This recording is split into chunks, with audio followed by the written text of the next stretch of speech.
नमस्कार. आज आपल्याला भेटायला थेट मेळघाटमधून आलेला आहे आपला मित्र डॉक्टर आशिष सातव. आशिष, तुझं खूप खूप स्वागत वेदच्या या व्यासपीठावर. धन्यवाद भाऊ. मला वाटतं तू वाढलास तो विदर्भामध्येच? होय, कुठल्या वर्धा. गावामध्ये? वर्धा जे आहे, गांधीजींचं सेवाग्राम आश्रम जिथे आहे, हं. त्याच वर्धेमध्ये मी छोट्याचं मोठं झालो. मोठं. 12वी पर्यंत शिक्षण तिथेच झालेलं. बरं. आई बाबा काय करत होते? वडिलांचा बिझनेस होता हं. आणि ट्रॅक्टर्सचा बिझनेस होता आणि शेतीसाठी जे सामान लागायचं, कीटकनाशक वगैरे त्याचा बिझनेस होता. हं. नंतर टायर ट्यूब्स यांचा आणि कायनेटिकचा असा बिझनेस होता. बरं. आणि आई घरगृहिणी होती. म्हणजे व्यापारी कुटुंब, होय. बरोबर. तुला म्हणजे जे काम तू आज करतोयस त्याची स्फूर्ती आणि ते ध्येय, ह्या गोष्टी कशा आल्या तुझ्या जीवनात? पहिल्यांदा काय आलं? आधी ध्येय आलं, आधी स्फूर्ती आली, दोन्ही एकदम आले, काय झालं? ॲक्च्युली काय झालं की माझे जे आजोबा आहे वसंतराव आंबेडकर, त्यांचं सगळं आयुष्य गांधी, विनोबा आणि जयप्रकाश नारायण यांच्यासोबत गेलं. त्याच्यामुळे अगदी सुरुवातीपासून गांधींचे विचार होते. 7वीत असताना आजोबांनी एक पुस्तक वाचायला दिलं होतं, सत्याचे प्रयोग गांधीजींचं पुस्तक आहे. आणि गांधींनी त्यात लिहिलं होतं एका ठिकाणी की खरा भारत हा खेड्यात राहतो आणि खरंच आपल्याला देशासाठी काही करायचं असेल तर युवकांनी खेड्यात जायला पाहिजे. त्यावेळेस 7वीत असतानाच ठरवलं की आपण खेड्यात जायचं आणि काहीतरी करायचं. आणि मग वेगवेगळे कॅम्प्स अटेंड करायला सुरुवात केली. पहिले बाबा आमटेंचं श्रमसावनी शिबिर असतं, ते मी जवळपास 8वीत असताना 8वी ते 9वी 2 वर्ष सतत जायला लागलो. त्यानंतर मग जेव्हा मेडिकल कॉलेजला गेलो तेव्हा मेडिकल कॉलेजला एक ग्रुप होता काही मित्रांचा. ते वेगवेगळ्या गावांमध्ये जाऊन थोडं कामं करायचे, तर त्यांच्यामध्ये मी सामील व्हायचो. आणि मग नंतर डॉक्टर अभय बंग आणि प्रकाश आमटे, ॲक्च्युली डॉक्टर अभय बंग जे आहे त्यांना मी अभयमामा म्हणतो, त्यांचे वडील ठाकूरदासजी बंग आणि माझे आजोबा हे अगदी समकालीन होते आणि ते त्यांचे तसे गुरु होते आजोबांचे. त्याच्यामुळे सुरुवातीपासूनच अभयमामाचा माझ्यावर खूप जास्त पगडा होता. आणि अभयमामाचं जेव्हा मी गडचिरोलीतलं काम बघितलं त्याच्यानंतर मग प्रकाश आमटेंचंही काम बघण्याचा योग आला. तर प्रकाश आमटेंचं आणि अभयबंगांचं काम मला ते खूप चांगलं आवडलं आणि मला लक्षात आलं की खरंच आदिवासी भागांमध्ये आदिवासी आरोग्यसेवेची खूप जास्त गरज आहे. आणि मग मी त्यावेळेस गडचिरोली आहे, मेळघाट आहे किंवा कर्नाटकातलं एक म्हैसूरजवळ एक गाव होतं सोलेगा ट्राईब्स, तिथे त्या ठिकाणी जाऊन बघायचो. आणि मेळघाटमध्ये त्यावेळेस फक्त 2च वैद्यकीय केंद्र होते, उपकेंद्र ज्याला आपण प्रायमरी हेल्थ सेंटर्स होते. आणि डॉक्टर्स राहायचे नाही तिथे. एखादा रुग्ण जर गंभीर झाला तर त्याला उपचारासाठी अमरावतीला यावं लागायचं. अमरावती हे जवळपास 150 किलोमीटर धारणीपासून आणि गावांपासून जवळपास 200 किलोमीटर. आणि त्यामुळे बहुतेक आदिवासी लोक हे जायचं नाही नकारायचे आणि त्यामुळे ते त्याऐवजी घरी जाऊन मरणं प्रिफर करायचे. त्यावेळेस भोंदू जे बाबा होते, ज्याला आम्ही ट्रॅडिशनल फेथ हिलर्स म्हणतो, भूमका, भगत किंवा परिहार, यांचा तिथे बोलबाला होता. 95% आजारांचा उपचार तेच करायचे. आणि त्यामुळे असं लक्षात आलं की इथे एका चांगल्या डॉक्टरची आणि चांगल्या दवाखान्याची खूप जास्त गरज आहे. आणि म्हणूनच मग मी नंतर ठरवलं, जेव्हा मी MD झालो त्यावेळेस ठरवलं की आता मेळघाटमध्येच आपण पूर्ण वेळ काम सुरू करायचं. आता मला सांग, 8वीमध्ये एखादं ध्येय आपल्याला भेटणं आणि त्याने आपण भारून जाणं, हे आपण काही वर्ष ठेवू शकतो. मग आपण मेडिकल कॉलेजला जातो, तिथे आपल्याला अनेक तऱ्हेचं जगणं दिसतं, माणसं भेटतात, ज्याला आपण या ध्येयाच्या दृष्टीनं डिस्ट्रॅक्शन्स म्हणू, अशा तऱ्हेचे वेगवेगळे मार्ग दिसायला लागतात. ह्या सगळ्याचा तुझ्यावर काही परिणाम नाही झाला? ॲक्च्युली काय मी म्हणू इच्छितो की गांधींचा जो विचार आहे तो खूप चांगला डोक्यात रुजला होता आणि घरचं वातावरणही तशाच प्रकारचं होतं. म्हणजे आईवडिलांची अशी काही इच्छा नव्हती की ते खूप पैसा कमवावा किंवा असंच करावं, असं काही नव्हतं. ती जबरदस्ती कधीच नव्हती. आणि आजोबांचा खूप जास्त प्रभाव असल्यामुळे आणि सतत मी गांधी, विनोबा हे वाचत असायचो. त्यातल्या विनोबांनी जे गीताई लिहिलेली आहे मराठीमध्ये, गीतेचं जे कन्व्हर्शन केलेलं आहे, त्याच्यामध्ये स्थितप्रज्ञांची जी लक्षणे आहे ते मी अगदी फार मनापासून म्हणजे वाचायचो सुद्धा आणि स्वतःमध्ये त्याचा अंमल करायचा सुद्धा खूप प्रयत्न करायचो. त्याच्यामुळे मनावर ताबा कसा मिळवायचा हे त्याच्यातनं मी शिकलो. आणि त्यानंतर मेडिकल कॉलेजला असताना विवेकानंदांचं एक पुस्तक वाचलं होतं, मेडिटेशन फॉर रेफ्युजीज म्हणून. तर ते जेव्हा मी पुस्तक वाचलं तेव्हा त्यात त्यांनी लिहिलेलं होतं की तुम्ही मेडिटेशनच्या सहाय्याने स्वतःच्या ज्या इन्व्हॉलंटरी मुवमेंट्स आहे, हृदयाचा जो गती आहे, त्याच्यावर सुद्धा तुम्ही नियंत्रण मिळवू शकता. आणि मग मला ते खूप पटलं. मग मी विवेकानंदचा राजयोग आहे त्याचा खूप मोठा अभ्यास केला आणि मी सतत त्याचे सगळे प्रयोग माझ्यावर करत राहिलो. पण यामुळं तू तुझ्या मेडिकल कॉलेजमध्ये नेहमीच्या सगळ्या ग्रुप्सपासून तोडला नाही का गेलास? नाही, मी माझी मैत्री सगळ्यांसोबत होतीच माझी. आणि मला काही सिनियर्स आणि माझे मित्र चिडवायचे की हा पागल आहे म्हणून. म्हणजे second MBB, first, second, third MBBS चिडवायचे ते. पण नंतर जेव्हा त्यांना लक्षात आलं की हा हा खरंच त्याच्या धुंदीमध्ये असतो, त्याला जे करायचं त्याला करणारच तो. त्याच्यामुळे मग जेव्हा मी MDला गेलो तर त्यांची सगळ्यांची भूमिका बदलली. त्यांना वाटायला लागली, पहिले असं वाटायचं की MBBSला एक कुठल्या तरी इम्प्रेशन खाली असेल म्हणून हा असं बोलतो आहे. पण जेव्हा मी माझं MDपर्यंत स्वप्न तसंच ठेवलं, त्यावेळेस त्यांच्यावर खूप चांगला प्रभाव पडला. आणि ते माझे जे सिनियर्स होते, जे मला पागल समजायचे, ते मला मान द्यायला लागले. म्हणजे कदाचित मी पहिला विद्यार्थी असेल मेडिकल कॉलेजला की सिनियर लोक मला मान द्यायचे. हे सगळं करत असताना म्हणजे मला खेड्यामध्ये जायचं आहे, मला ट्रायबल्समध्ये काम करायचं आहे आदिवासींच्या सोबत, या सगळ्यामुळं तुझ्या अभ्यास करण्याच्या पद्धतीवर किंवा समजून घेण्याच्या पद्धतीवर काही परिणाम झाला का? होय.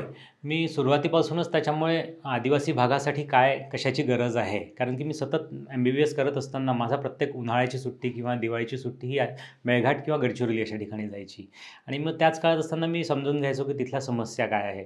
सो त्या काळात तिथे TBचं खूप जास्त प्रमाण होतं, डायरिया, निमोनियाने मुलं मरायचे किंवा माणसं मरायचे, कुपोषण जास्त होतं. त्याच्यामुळे मी त्या दृष्टीने अभ्यास करायला सुरुवात केली. माझे जे सगळे MDचे जे बॅचमेट्स होते, ते जे आपल्याला मेडिकल कॉलेजला मोठमोठे सिंड्रोम्स शिकवायचे, न्यूरोलॉजिकल सिंड्रोम्स किंवा कार्डिओलॉजी सिंड्रोम्स किंवा रेअर डिसीज, ते सगळे वाचायचे. मी क्वचितच त्याला हात लावायचो. मला माहिती होतं मला काही परदेशात जायचं नाही आहे, मला मेळघाटात जायचं आहे, तर तिथल्या आजारांसाठी काय आवश्यक आहे ते ज्ञान मला मिळायला पाहिजे. त्या दृष्टीने मी मग शिकत गेलो, त्याच्यावर जास्त अभ्यास करत गेलो आणि त्याचा खूप जास्त उपयोग मला आज मेळघाटमध्ये होतो. आता हे सगळं करत असताना साधारणपणे MD झाल्यावरती तुम्ही आता आयुष्यात सेटल व्हा, आता जरा लग्न बिग्न करा, असे सगळे आग्रह वगैरे व्हायला लागतात.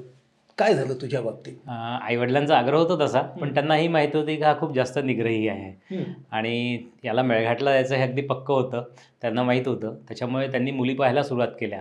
पण जसं सांगायचो की मला मेळघाटला जायचं आहे, तशा सगळ्या मुली नाही म्हणायच्या, माझ्यापर्यंत पोचायच्याच नाही. बरं. त्याच्यामुळे थोडं आईवडिलांना असं वाटायचं, बाबा याचं कसं होईल, याचं लग्नाचं कसं होईल, लग्न याला मुलगी भेटेल की नाही, ही चिंता त्यांना थोडी होती. मग काय झालं?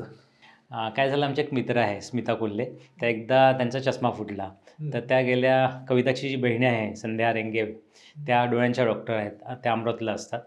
आणि त्यांनी गेल्या सहज म्हटलं की असा असा मुलगा मेळघाटमध्ये आहे आणि त्याला मुलगी पाहिजे आहे. मग संध्या माणेकर ज्या मॅडम आहेत, त्यांनी सांगितलं की माझी बहीण आहे, तीसुद्धा डोळ्यांची डॉक्टर आहे आणि आपण बघूया. मग ते सगळं झाल्यावर मी त्यांना जेव्हा असं कळलं की त्यांचीसुद्धा बहीण, छोटी बहीण लग्नासाठी आहे, मी त्या सगळ्यांना रिक्वेस्ट केली की तुम्ही पहिले मेळघाटला या. आणि त्यावेळेस माझा जस्ट दवाखाना सुरू झाला होता, तो एका झोपडीमध्ये होता.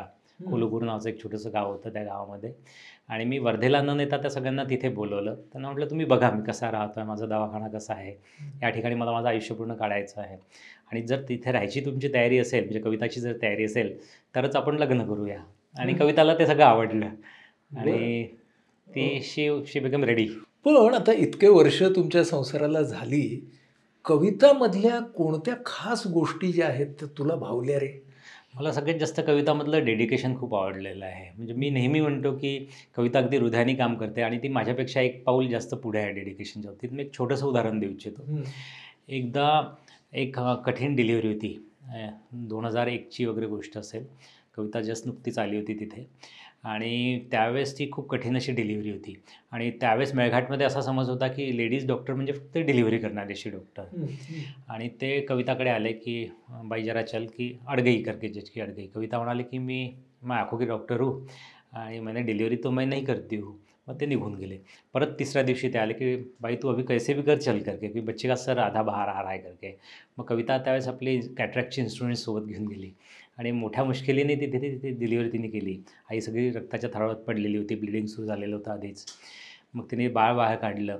ते बर्थ एस्फेक्शिया म्हणजे त्याला आपण डमघुटा म्हणतो असं बाळ होतं. मग सक्शन वगैरे केलं कविताने आणि बाळ तर वाचलं. आईला मग त्या कॅटरॅक्टच्या इन्स्ट्रुमेंट्सनी स्विचेस दिले सगळे. आणि त्यानंतर मग दुसऱ्या दिवशीपासून माझ्या घरी एक मनुष्य यायचा आणि एक कॅटलीमध्ये काहीतरी घेऊन जायचा. 3-4 दिवस सतत ते पाहिल्यावर मी कविताला विचारलं, कविता काय आहे? मग मला कळलं की अथांग माझा जो मुलगा आहे तो त्यावेळेस एक 5-1 महिन्याचा असेल, 4-5 महिन्याचा असेल. आणि कविता आपलं अर्धं दूध अथांगला द्यायची स्वतःचं आणि अर्धं दूध त्या मुलाला पाठवायची, कारण त्याच्या आईला जे होतं दूधच येत नव्हतं, लॅक्टेशनल फेल्युअर होतं. आणि अशा पद्धतीने कविताने स्वतःचं दूध देऊन, ज्यावेळेस तिचा स्वतःचा मुलगा दुधावर होता त्यावेळेस 15 दिवस दूध देऊन त्या बाळाला जगवलं. ते मला सगळ्यात जास्त असं भावलं ही एक गोष्ट. आणि दुसरी गोष्ट म्हणजे बालमृत्यू मेळघाटमध्ये खूप जास्त होता आणि सरकार ते अंडर रिपोर्टिंग करायचं आणि ते आम्ही सगळं एक्सपोज केलं. त्याच्यामुळे सगळी सरकारी व्यवस्था, राजकीय नेते आमच्या विरोधात होते. त्याच्यामुळे एकदा माझ्यावर ॲट्रॉसिटी ॲक्ट लागला आणि दुसऱ्यांदा कॉन्स्पिरसी ऑफ मर्डरची केस लावण्यात आली होती. त्यावेळेस कविताने एक आय कॅम्प ऑर्गनाईज केला होता. एक मध्य प्रदेशमधनं जवळपास 40 पेशंट्स तिने आणले होते आणि मग मी तिला म्हटलं की कविता, कदाचित मला उद्या अरेस्ट होऊ शकते, तू या पेशंट्सना वापस पाठवून दे किंवा आपण मग सेवाग्रामला किंवा नागपूरला घेऊन जाऊ की त्यांचं ऑपरेशन होऊ शकेल. कविता म्हणाली की आशिष, पेशंट्स नागपूरलाही जाणार नाही, सेवाग्रामलाही जाणार नाही आणि जर मी ऑपरेट नाही केले त्यापेक्षा अर्धे पेशंट्स ते परमनंट ब्लाइंड होऊन जातील. त्याच्यामुळे आणि माझी देवावर खूप श्रद्धा आहे म्हणे, जरी तुला अरेस्ट झाली तर मी एकटी मॅनेज करेल. आणि आणि मग दुसऱ्या दिवशी सुदैवाने मला अरेस्ट झाली नाही, आमचा कॅम्प व्यवस्थित झाला. मला ते जाणवलं की तिच्यामध्ये जे म्हणजे धाडस जे होतं आणि कुठल्याही परिस्थितीला सामना देण्याची ती तयारी होती, ती मला खूप जास्त भावली. म्हणजे तू एक ध्येयनिष्ठ आहेसच, पण तुला ही जोड मिळाली आणि त्यामुळं तुमची एक बेसिक टीम फार चांगली तयार झाली.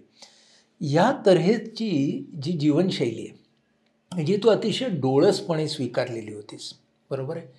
ह्या सगळ्याच्यामध्ये आर्थिक भाग हा वैयक्तिकपणे खूप मर्यादित राहणार हे तुला पहिल्यापासूनच माहिती होतं. पण ज्या वेळेला आपल्याला समाजासाठी काम करायचं असतं, त्यावेळेला आर्थिक पाठबळ स्वतःसाठी नाही पण संस्थेसाठी तर लागतं. मग तू जेव्हा विचार केलास ना की आता मला जाऊन काम करायचं आहे, त्याची ती पूर्वतयारी कशी केली होतीस? म्हणजे तू मला म्हणालास की तू लेक्चरर म्हणून वर्ध्याला काम करत होतास. मग तिथून काय काय पूर्वतयारी तू केलीस काम प्रत्यक्ष सुरू करण्याच्या आधी? ॲक्च्युली मी एम डी असताना किंवा MBBS MDला असताना ती सुरू केली होती. मला एक माहिती होतं की आदिवासी भागात जायचं तर रिसोर्सेस मिळणार नाही आपल्याला आणि त्या दृष्टीने मग स्वतःला घडवावं लागेल. एक पक्क मनात होतं की तिथे गेल्यावर परत यायचं नाही काही झालं तरी. मग अगदी कमीत कमी खर्चात कसं आयुष्य जगायचं. मग जो अजूनही पूर्ण MBBSमध्ये मी किती खर्च केला तो लिहिलेला आहे मी प्रत्येक, आणि खर्च अगदी कमीत कमी करायचा. घरची चांगली सुबत्ता होती, कुठेच पैशावरती कुठले बंधनं नव्हते की एवढा कमी खर्च कर वगैरे. पण मी जे अगदी आवश्यक आहे तेवढाच खर्च करायचो. हॉटेललाही फार रेअरली जायचो. अगदी साधे कपडे सुरुवातीपासूनच खादीचे, म्हणजे गांधींचा प्रभाव असल्यास खादीचे कपडे घालायचो. शान शौकत कुठलीच नव्हती. सिनेमा फारच रेअरली बघायचो आणि अगदी साधी राहण्याची पहिली सवय तिथे सुरुवात केली की कमीत कमी खर्चात आपला संसार चालला पाहिजे. दुसरं की जसं आता मेळघाटमध्ये गेल्यावर कदाचित आपल्याला इलेक्ट्रिसिटी मिळणार नाही, लाईन नसली तर मग गरम पाणी मिळणार नाही, थंड पाण्याने आंघोळ करायची गरज पडू शकते. म्हणून मग मी थंड पाण्याने बरेचदा मेडिकल कॉलेजला, जेव्हा नागपूरमध्ये टेम्परेचर 10 डिग्री 5 डिग्रीवर जायचं त्यावेळेस, किंवा उन्हाळ्यामध्ये 46 डिग्री टेम्परेचर राहायचं, तर बिना पंख्याने तिथे पंखा AC तर मिळणारच नाही पण पंखाही कदाचित मिळणार नाही. मग तशीसुद्धा सवय मी तिथे मेडिकल कॉलेजला असताना सुरुवात केली होती.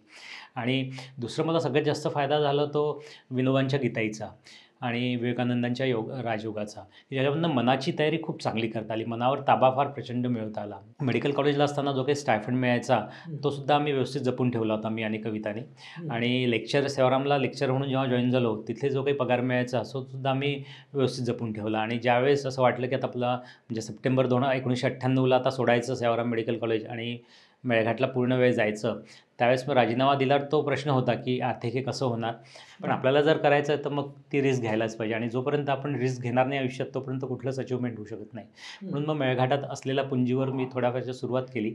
आणि आमचं जे लग्न होतं ते लग्न आम्ही अगदी साधं केलं होतं. म्हणजे कोर्ट मॅरेज होतं. माझ्याकडले 10 लोक आणि कविताकडले 10 लोक फक्त. जसं आता आपण कोविडमध्ये प्रोटोकॉल पाहतो ना, तो प्रोटोकॉल आम्ही त्याच वेळेस फॉलो केला होता. आणि त्याच्यामुळे आईवडिलांना आम्ही दोघांनी सांगितलं होतं की तुम्ही लग्नात जो काही खर्च करणार आहे तो आम्हाला मेळघाटचा दवाखान्यासाठी द्या म्हणून. आणि आमच्या आईवडिलांनी तो खर्च जो काही लागला तो सगळा वेगळा काढून ठेवला आणि तो मेळघाटच्या दवाखान्यासाठी तो पैसे आम्हाला दिले.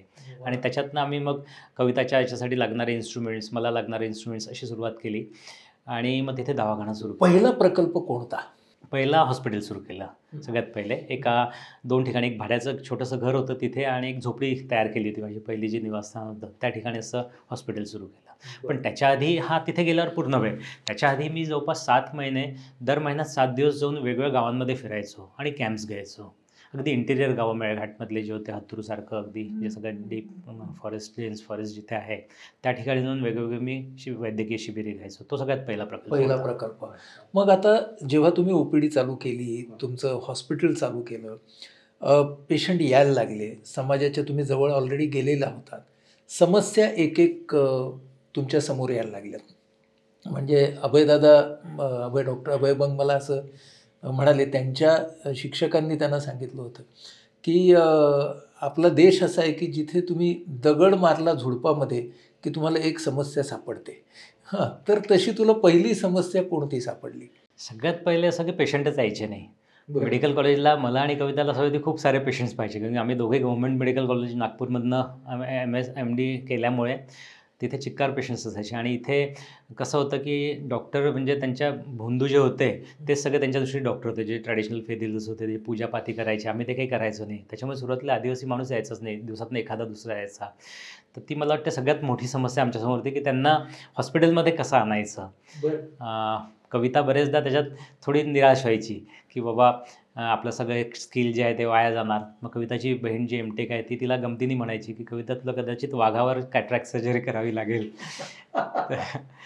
पण माझी तयारी सुरुवातीपासून असल्यामुळे की अशा परिस्थितीत हे सगळे संकट येणारच, त्याच्यामुळे I was prepared for it. तर ही सगळ्यात महत्त्वाची समस्या होती. त्यात एकदा काय झालं, हे सगळं सुरू असताना मग आम्ही ठरवलं की आता जे वाचण्यात आलं होतं की जेव्हा मोहम्मदाकडे लोक यायचे नाही तर मोहम्मद स्वतः जायचा. त्यावेळेस आपण ठरवलं की आता आपल्याला लोकांकडे जावं लागेल. म्हणून मग आम्ही हॉस्पिटलसोबतच गावांमध्ये कॅम्प्स घ्यायला सुरुवात केली. मी जवळपास 100 गावं फिरलो. त्यावेळेस आमच्याकडे व्हेकल नसायचं, तर आम्ही कधी बसनी जायचो, कधी जे काही बैलगाडी आहे, स्कूटर आहे किंवा सायकल आहे, जे काही नाही जायचो. तर कविताने जवळपास 450 गावं म्हणजे मेळघाटातली 320 गावं आणि 100 गावं मध्य प्रदेशची डोर टू डोर जाऊन कॅम्पेन करायचो. लोकांना समजावून सांगायचो, आरोग्याविषयी माहिती द्यायचो, आपल्या इथे काय सुविधा आहेत, आम्ही कशासाठी आलो आहे ते समजून सांगायचो. आणि मग त्यांना मोठ्या मुश्किलीने कन्व्हिन्स करायचो. मग त्याच्यात आलेलं पहिलं संकट असं होतं की 2 गोष्टी मला अजूनही आठवतात. एका ठिकाणी एका गावामध्ये कविता गेली, बसने गेली, पण परत यायला काही नव्हतं. त्याच्यामुळे रात्री तिला तिथेच थांबावं लागलं त्या गावामध्ये. आणि उन्हाळ्याची वेळ असल्यामुळे लोक सगळे बाहेर झोपायचे, कारण की गावांमध्ये लाईन नसल्यामुळे पंखा आणि कूलर नव्हते. आणि त्या गावामध्ये काही महिन्यांपूर्वी वाघाने हल्ला केला होता. त्याच्यामुळे झोपताना कविताच्या मनात एक भीती होती की वाघ जर परत आला तर कसं होईल. आणि ती झोपली आणि रात्री अचानकपणे तिच्या पोटावर कोणीतरी पाय ठेवला. तर तिच्या मनात ते वाघाचं होतं, तिला वाटलं वाघ आला, ती किंचाळली जोरात. पण ते गाईचं वासरू होतं आणि हिच्या आवाजामुळे ते पळालं.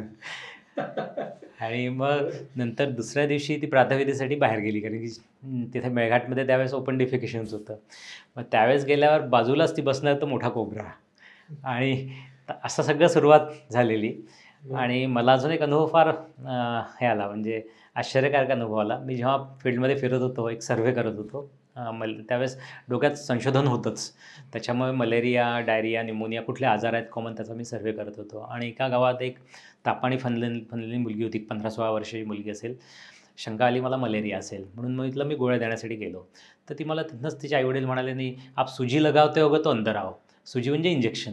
त्यावेळेस काय हे बंगाली जे डॉक्टर्स होते, म्हणजे क्वॅक्स जे होते, ते प्रत्येकाला एकाच सुईने 20-20 लोकांना इंजेक्शन्स द्यायचे. त्याच्यामुळे लोकांना 2च प्रकारचे डॉक्टर्स माहीत होते. एक ट्रॅडिशनल फेथ हिलर्स, ते पूजापाठ करायचे, आणि दुसरे हे भोंदू डॉक्टर्स, जे इंजेक्शन्स द्यायचे. आणि मी दोघांपैकी नव्हतो. त्याच्यामुळे त्यांनी मला अक्षरशः घरातून हाकललं की तू हमारे घर में नहीं आना, इंजेक्शन नहीं देते होंगे, सुजी नहीं देते होंगे तो अंदर में नहीं आना. हे 2 अनुभव जरा बरं. हे होते. म्हणजे किती प्रमाणात चिकाटीने काम करावं लागलं असेल, नाही का? आणि जसं तू म्हणालास तसं कधी-कधी तुलाही निराश वाटलं असेल, कधी-कधी तिलाही निराश वाटलं असेल, पण त्याच्यावरती मात करून आपण पुढे-पुढे तुम्ही जात राहिलात. असा एक क्षण येतो किंवा टप्पा येतो, की त्या टप्प्यावरती ना हे जरा कलंडतं आपल्या बाजूने. तर असं काही घडलं का, की तो एक रेझिस्टन्स जो होता तो थोडा कमी झाला, लोकं यायला लागले, हे कधी झालं? काय झालं, एकदा असंच सरकारी प्रायमरी हेल्थ सेंटर होतं. त्या ठिकाणी एक हार्ट अटॅकचा सिरियस पेशंट झाला त्यावेळेस. आणि तिथे डॉक्टर्स नसल्यामुळे, म्हणजे क्रिटिकल केअर स्पेशलिस्ट नसल्यामुळे मला बोलवण्यात आलं. एक 40 वर्षाचा तरुण होता तो. जेव्हा मी त्यावेळेस माझ्याकडे एक ECG मशीन होती आणि एक अटेंडन्स 7वी पास असलेला होता. एवढंच दोघंजण आम्ही होतो. तर गेल्यावर मग ECG काढल्यावर लक्षात आलं की त्याला extensive anterior wall myocardial infarction आहे आणि याला आता थ्रम्बोलाईज करावं लागणार आहे. सोबत ग्रॉस पल्मोनरी एडिमा झालेला.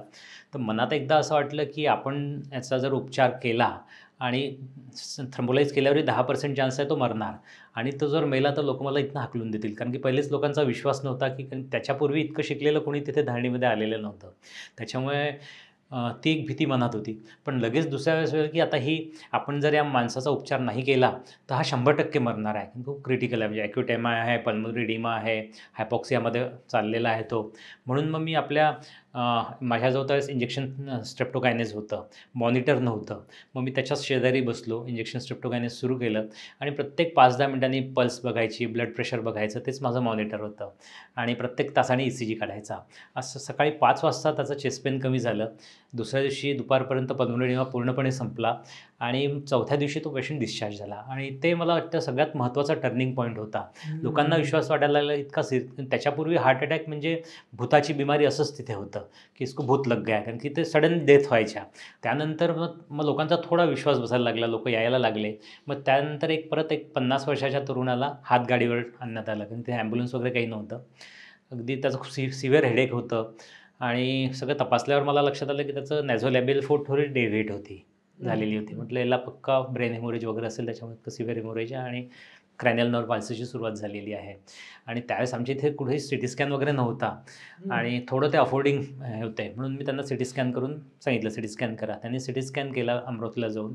तर ब्रेनमध्ये 7 सेंटीमीटर ब्लीड होतं पॅरायटल लोबला आणि थॅलामसला जवळपास 1 सेंटीमीटर ब्लीड होतं. मग अमरावतीला त्यांनी सांगितलं की हा काही वाचत नाही, तुम्ही याला घरी घेऊन जा. आणि आमच्या इथनं 200 किलोमीटर इंदोर आहे. मग इंदोरच्या डॉक्टरांना त्यांनी विचारलं, त्यांनी सांगितलं काही आता आणू नका तुम्ही. मग माझ्याकडे ते परत घेऊन आले. मग मी 7 दिवस त्याला भरती ठेवलं. त्यात छोटासाच दवाखाना होता माझा आणि भरती केल्यावर मी 7 दिवस त्या 3 रूम्सच्या बाहेरसुद्धा गेलो नाही. असं तर त्याच्याजवळ बसून असायचो आणि 8व्या दिवशी तो कोमामध्ये गेला होता तोपर्यंत ब्रेन हेमरेजमध्ये. 8व्या दिवशी तो पेशंट चालायला लागला आणि त्यामुळे लोकांचा विश्वास बसला की हा एक चांगला डॉक्टर आहे आणि मग लोकं यायला लागले. हा म्हणजे टर्निंग पॉईंट राहिला. ही तपस्या आहे नाही का? आणि ती तपस्या आहे ती काही आपण फळासाठी करत नाही आणि जेव्हा फळासाठी करत नाही तेव्हाच कधी कधी फळ आपल्या वाटेला येतं, हे तुला दिसलं. मग जसा तुझा जम बसत गेला या पद्धतीने समाजाबरोबरचं एक मैत्रीचं नातं निर्माण झालं, मग तुला काही काही समस्या दिसल्या, कळल्या, त्याच्याकडे आपण येऊया. तर त्याच्यामधली एक जी आहे ती कुपोषणाची समस्या आहे, ज्याच्यावरती तू खूप काम सातत्याने अनेक वर्ष केलं आहेस. आणि तुझ्या कामाचं एक वैशिष्ट्य असं आहे की एका बाजूने तू सेवा तर देतोच आहेस समाजाला, कम्युनिटीला, पण त्याच्या बरोबरीनं त्या प्रश्नाचं आकलन करण्यासाठी संशोधन किंवा रिसर्च हेही तू करतो आहेस. म्हणजे एका बाजूला संशोधन आणि दुसऱ्या बाजूला सेवा, या दोघांचा मेळ मला वाटतं या कुपोषणाच्या प्रश्नामध्ये खूप चांगल्या पद्धतीने घातला गेला. तर ती सगळी कहाणी जरा आम्हाला सांग. 2004 पर्यंत कुपोषणाच्या विषयाला आम्ही काही हात लावला नव्हता. त्याच्यावेळेस असं होतं की मी पिडॅट्रिशियन नाही आहे, मी MD मेडिसिन केलं होतं आणि आपल्याला जे मेडिकल कॉलेजला टिपिकल शिक्षण असतं की आपण आपल्या स्पेशालिटीजकडेच हे करायचं, दुसरं करायचं नाही. आणि त्यावेळेस आपलं तरुण असतो, त्यावेळेस आपल्या डोक्यात असतं की सिरियस पेशंट वाचवण्यामध्ये खूप मजा असते.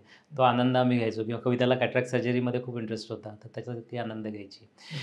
मग गावोगावी असं ऐकायचो मी की कुपोषण आहे, बालमृत्यू आहे.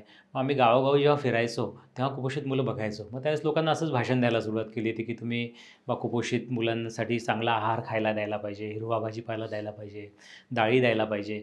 मग लोकं मला उलटे म्हणायचे की डॉक्टर साहब हमारे यहाँ तो सब्जी नहीं मिलती, दाल नहीं मिलती, क्योंकि हमको मार्केट में जाना, बाजार में जाना पड़ता. बाजार हफ्ते में 1 दिन ही है, वो भी 50 किलोमीटर आहे. आणि त्यावेळेस तिथे जायला नदींमधनं जावं लागायचं. बहुतेक गावांपासून नद्यांमुळे रस्ता तुटायचा, पूल नव्हते आणि आठवड्यातून एखाद दिवस ट्रक यायचा, बसेस वगैरे तर नव्हत्याच. और हमको बहुत महंगा होता. त्यांच्या तो बाईक वगैरे काहीच नव्हत्या. गाँव में धारनी जाना हमारे लिए बहुत मुश्किल है, तो इसलिए हम सब्जी ला नहीं सकते और हमारे पास फ्रिज भी नहीं है कि जिसके अंदर में हम फ्रिज में रख सके. मग दुसरं मी त्यांना सांगायचो तुम्ही किचन गार्डन बनवा. मग ते म्हणायचे की आमच्याकडे किचन गार्डनसाठी पाणी नाही आहे. मी सांगायचो त्यांना पाणी नाही तर संडास बाथरूम का पाणी का इस्तेमाल करो. मग ते सांगायचे की डॉक्टर साहेब 100% सगळे लोक सांगायचे की आम्ही आंघोळीसाठी नदीत जायचो आणि संडाससाठी जंगलात जायचो. त्याच्यामुळे ते सगळं विचार तिथेच आम्हाला पुस्तकी शिक्षण तिथे कामाचं नाही लक्षात आलं. मग हळूहळू दर आठवड्यात मी 1-2 दिवस गावांमध्ये जाऊन अभ्यास करायचो. स्वतः जाऊन सर्व्हे करायचो की किती मुलं कुपोषित आहेत, कुठले कुपोषणाचे काय कारणं आहेत. असं डिटेल जवळपास मी 7 गावांचा सर्व्हे केला जवळपास. आणि मग त्याच्यातनं लक्षात आलं की सामाजिक आणि आर्थिक स्थिती हे सगळ्यात महत्त्वाचं कारण आहे कुपोषणाच्या मागे. आणि मग 2004ला त्या घटना अशी घडली की माझ्याकडे एक विधवा बाई आहे. ती 30 वर्षाची असेल आणि तिचं छोटंसं मूल होतं 2 वर्षाचं, जे तीव्र कुपोषित होतं, गंभीर होतं. त्याला दोन्ही साईडचा न्यूमोनिया झाला होता. त्या मुलाला ती बाई घेऊन आली. त्यावेळेस कोल्हापूरला माझी एक झोपडीवजा हॉस्पिटल होतं. तिथेच त्या झोपडीसमोर बसलो असताना आणि ती स्वतः तिचा नवरा 40 काहीतरी 35 वर्षाचा असताना हार्ट अटॅकने गेला होता. बरं. तर त्यावेळेस मी तिला म्हटलं की या बाळाला फार क्लासिकल आधी म्हणजे ज्याला ट्रॅडिशनल फेथ हिलर्स आहे त्यांनी त्याचा उपचार केला होता. गळ्यात लसणाची माळ होती, डाग दिले होते, ज्याला डम्मा म्हणतात, आणि कागद चिपकवला होता, गेरू लावलेला होता, कोंबडींचे पिसं चिपकवलेले होते भातानी. ते ट्रॅडिशनल फेथ हिलर्सची ट्रीटमेंट होती. ती बाई म्हणाली की डॉक्टर इसको डब्बा हो गया है, डब्बा म्हणजे न्यूमोनिया, और तो उसको सूजी लगा. मी तिला खूप समजवलं की बाई या मुलाला भरती करावं लागेल, हा सिरियस आहे. ती करायला तयारच नाही. ती म्हणाली की डॉक्टर साहब मेरे पास पैसे नहीं है. म्हटलं तुम चिंता मत करो, मैं आपका पूरा फ्री इलाज कर दूंगा. मग त्याच्यानंतर तिने ऐकलं नाही. मग मी माझं शेवटचं ब्रह्मास्त्र काढलं की बाई यदि तुम भरती नहीं करोगे तो बच्चा मर जाएगा. तिने इतक्या शांततेने सांगितलं की डॉक्टर मेरे घर में 4 बच्चे और है, बकरी और मुर्गी है, और वैसा भी ये बच्चा मरने वाला है. यदि मैं इसको भर्ती रखूँगी तो उनको खाने के लिए कौन देगा. आणि आय वॉज शॉक की मी शहरातनं त्यावेळेस आलेलो होतो. आपण पाहायचो की शहरांमध्ये आपल्या मुलाला काही झालं तर आपण 4 डॉक्टरांकडे घेऊन जातो, आणि इथे बाई म्हणते की मुलाला मेला तरी चालेल. आणि मग आपण जसं सगळे गैर आदिवासी लोकं सांगायचे की अंधश्रद्धाळू असतात, त्यांचा विश्वास नाही आहे, मलाही थोडंसं वाटलं. मग ती इंजेक्शन देऊन मुलाला घेऊन गेली, आणि तिसऱ्या दिवशी बातमी आली की ते मूल दगावलं.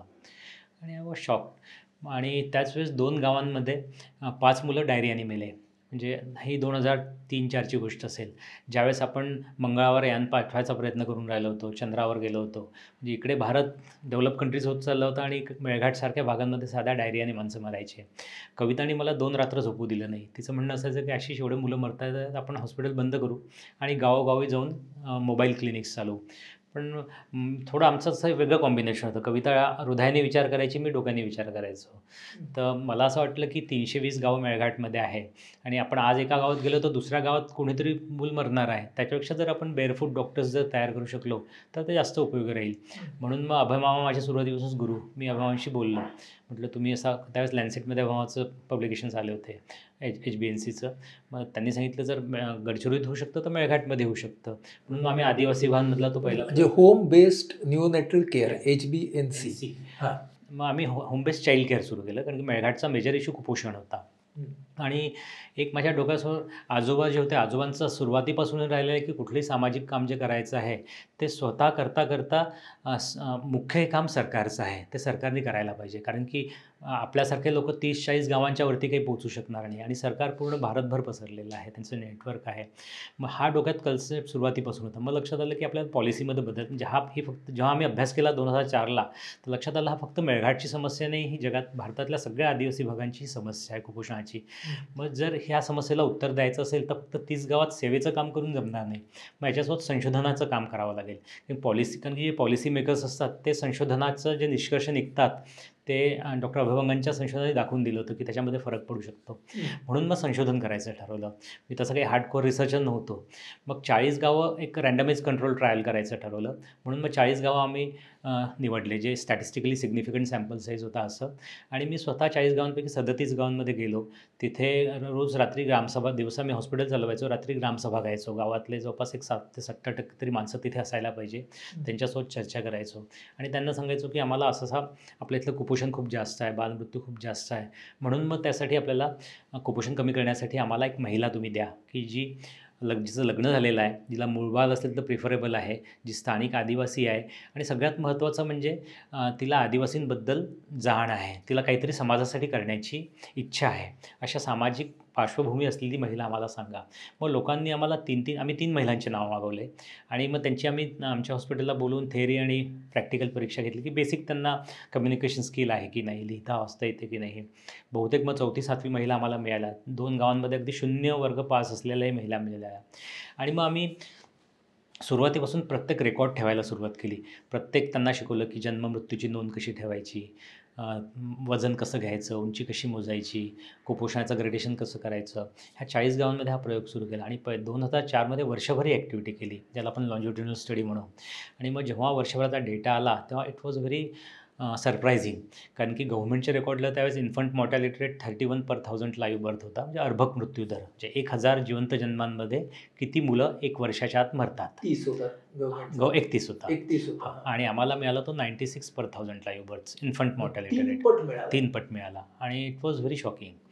दुसरं कुपोषणाच्या बाबतीत तेच झालं. सिव्हिअर मालन्यूट्रिशन त्यावेळेस जुनं IIPचं क्लासिफिकेशन होतं ग्रेड 3 आणि ग्रेड 4. त्याचं प्रिव्हॅलन्स गव्हर्नमेंटच्या रेकॉर्डला 1.2% होतं आणि आम्हाला मिळालं 9.6%. पुन्हा 5-6 पट जास्त. पट आपण ज्याला म्हणूया. आणि मी मग सरकारला समजवायचा प्रयत्न केला आणि त्यावेळेस काय झालं होतं की मेळघाटात कुपोषण खूप कमी झालं असं सरकारने डिक्लेअर केलं होतं आणि मेळघाट मॉडेल पूर्ण महाराष्ट्रासाठी राबवणार हे डिक्लेअर केलं होतं आणि इकडे माझी फिगर्स फार वेगळ्या होत्या आणि प्रत्येक डेटा अगदी डेटाबेस आणि आपण जन्ममृत्यूची नोंदसुद्धा करताना इतकी काळजी घ्यायचो की ती आरोग्यदूतीची सही करेल, सुपरवायझर सही करतील, त्याचे पालक त्या मुलाची सही करतील आणि जो व्हर्बल ऑटोप्सीचा फॉर्म होता मृत्यूचा त्याच्यासोबत गावातला जो सरपंच आहे, पोलीस पाटील आहे त्यांच्यासुद्धा आम्ही साईन घ्यायचो. त्याच्यामुळे तो डेटा फेक असू शकत नाही हे माहिती होतं आणि मी 6 पद्धतीने तो सगळा डेटा गोळा केला होता. एक तर प्रत्यक्ष आरोग्यदूत करायची, मग त्याचं व्हेरिफिकेशन सुपरवायझर्स करायचं. तिसरं आम्ही अगदी 6 महिन्यात इंडिपेंडंट सर्व्हेअर गावातले घेतले, त्यांच्याकडनं त्याचं व्हेरिफिकेशन करायचो. सरपंच पोलीस पाटील त्याला व्हेरीफाय करायचे आणि सोबत गव्हर्नमेंटच्या हेल्थ आणि ICDSचाही डेटा घ्यायचो. तर अशा पद्धतीने जवळपास 98% डेटा करेक्ट होता आणि मग आम्ही लोकल तिथलं हेल्थ डिपार्टमेंट आहे, ICDS डिपार्टमेंट आहे, त्यांना तिथे सांगितलं की कुपोषण खूप जास्त आहे, बालमृत्यू खूप जास्त आहे, पण ते ऐकायला तयार नव्हते. मग आम्ही डिस्ट्रिक्ट लेवलला DHOंना भेटलो, सिव्हिल सर्जनना भेटलो, त्यांनी ते नाकारलं. मग शेवटी मी सेक्रेटरींकडे गेलो, सेक्रेटरींना सांगितलं, त्यांनी ते नाकारलं. मग त्यावेळेस DNA आणि एशियन एजेसचे 2 पत्रकार आले होते. त्यांनी आपला तो सगळा डेटा बघितला आणि मुंबईमध्ये तो पब्लिश केला. त्याच्यानंतर मग मग मुंबईमध्ये असेंब्लीमध्ये क्वेश्चन झाले की म्हणजे सरकार एक म्हणतंय आणि वास्तव दुसरं आहे. आणि मग 2005ला ते सगळं बघून महाराष्ट्र शासनाने राजमाता जिजाऊ मिशन आणि युनिसेफ या दोघांनी मिळून राजमाता जिजाऊ मिशनची स्थापना केली. आणि मला संध्याकाळी मी सहज एकदा फिरत होतो तर मला फोन आला. डॉक्टर गीते म्हणून आहे, जे मुंबई BMCला कमिशनरी होते, की ही वॉज डायरेक्टर ऑफ की आम्ही असं मिशन तयार केलेलं आहे आणि सरकारने सांगितलं आहे की असा डेटामध्ये तफावत आहे. सोबत युनिसेफची टीम होती, राजी नायर म्हणून जी युनिसेफची न्यूट्रिशनची प्रमुख होती. असे 20 लोकांचे एक्सपर्ट्स चिखलदऱ्याला आले आणि त्यावेळेस आम्ही अगदी छोटंच होतो, महान अगदी छोटंच होतं. माझ्या मनात थोडी धास्ती होती की काय कसं होईल आणि that was the biggest exam I faced in my life. 20 लोक सगळे आणि सगळे सुपर क्लासहून officer, director, deputy director health services, युनिसेफचे चीफ आणि आम्ही दोघंच जण, मी आणि माझा प्रोग्राम मॅनेजर विठ्ठल पांडे म्हणून, की ज्यांनी खूप सिन्सिअरली सगळं काम केलेलं होतं. मग त्यांनी 15 मिनटं मिशनबद्दल सांगितलं आणि 2 तास मला बोलायला सांगितलं. मी त्यांना सगळं सांगितलं आम्ही कसं कसं सगळं केलं. मग त्यांना वाटलं की याच्यात काहीतरी तथ्य आहे. सुरुवातीला राजी नायरला वाटलं होतं की हा असाच एखादा BHMS डॉक्टर आहे, म्हातारा आहे आणि पब्लिसिटीसाठी स्टंट करतो आहे. त्याच्यावर ती खूप चिडली होती की आणि युनिसेफचं बऱ्याच मोठ्या प्रमाणात काम होतं की एवढं सगळं आम्ही करून कुपोषण का कमी होत नाही हा जे म्हणतो आहे ते. म्हणून मग त्यांनी दुसऱ्या दिवशी स्वतःला 6 ग्रुपमध्ये विभागलं आणि जे आम्ही गावं सांगितले होते त्यांनी रँडमली 40 गावांपैकी 6 गावं निवडले आणि स्वतः 6 टीम्स तिथे गेल्या. प्रत्येक ठिकाणी जाताना आम्ही दोघं जणं आणि गावातले 40 ते 50 लोकं, त्याच्यानंतर हेल्थ डिपार्टमेंटची टीम, ICDSची टीम आणि युनिसेफ आणि मिशनची टीम, असे 4-5 लोकं त्यांचे असायचे. प्रत्येक मुलाचं वजन ते करायचे. जिथे म्हणजे आम्ही समजा म्हणायचो हे मूल सिव्हिअरली मालनरिष्ट आहे, सरकार म्हणायचं नाही आहे, त्या प्रत्येक मुलाचं ते स्वतः अँथ्रोपोमेट्री बघायचे आणि प्रत्येक डेथचं व्हेरिफिकेशन. आम्ही सांगायचो डेथ आहे, ते म्हणायचे डेथ नाही आहे किंवा स्टिल बर्थ आहे. त्यांनी प्रत्येक डेथची बरोबर ऑटोप्सी केली, प्रत्येक मुलाचं वजन घेतलं आणि 6 गावं झाल्यावर त्यांनी डिक्लेअर केलं की whatever Mahan told is 100% correct आणि गव्हर्नमेंट इज अंडर. इंडियन एक्सप्रेसमध्ये हेडलाईन आली ती त्या काळात. आणि मग त्यावेळेस अभावा आले होते आपल्याकडे. अभावानीने आम्ही त्यांना रिक्वेस्ट केली की जसं आता महानचं स्टडीमधनं हे दिसलं आहे तसं ही समस्या सगळ्याच आदिवासी भागांमध्ये असेल, तुम्ही इंडिपेंडेंटली सगळा अभ्यास करा. मग डॉक्टर पणगे म्हणून ते खूपच चांगले होते, डॉक्टर पणगे आणि डॉक्टर गीते जे होते मिशनचे, त्यांनी खरोखर स्वतः 4 गावा म्हणजे गडचिरोली, नंदुरबार, ठाणे आणि धुळे इथे इंडिपेंडेंट सर्व्हे केला आणि तिथेसुद्धा मालन्यूट्रिशन 9.6% मिळालं, जे मेळघाटमध्ये होतं. म्हणजे आपला छोटासा अभ्यास हा सगळ्या महाराष्ट्रासाठी एक ज्याला आपण म्हणू एक दिशादर्शक ठरला. आणि राजमाता जिजाऊ मिशनने 2016च्या पब्लिकेशनमध्ये ती सगळी स्टोरी लिहिलेली सुद्धा आहे ती. याच्यामुळं या रिसर्चमुळं पॉलिसीमध्ये काय फरक पडला? त्यांनी बरेच असे जवळपास 15 स्टेट गव्हर्नमेंटच्या पॉलिसीज बदलल्या. म्हणजे एक तर आपण कुपोषणाचा अभ्यास केला, दुसरं मी थोडं ते त्याच्यावर सांगू इच्छितो. नुसतं समस्या शोधून होणार नाही, समस्याला उत्तरसुद्धा द्यावं लागेल हे डोळ्यासमोर होतं.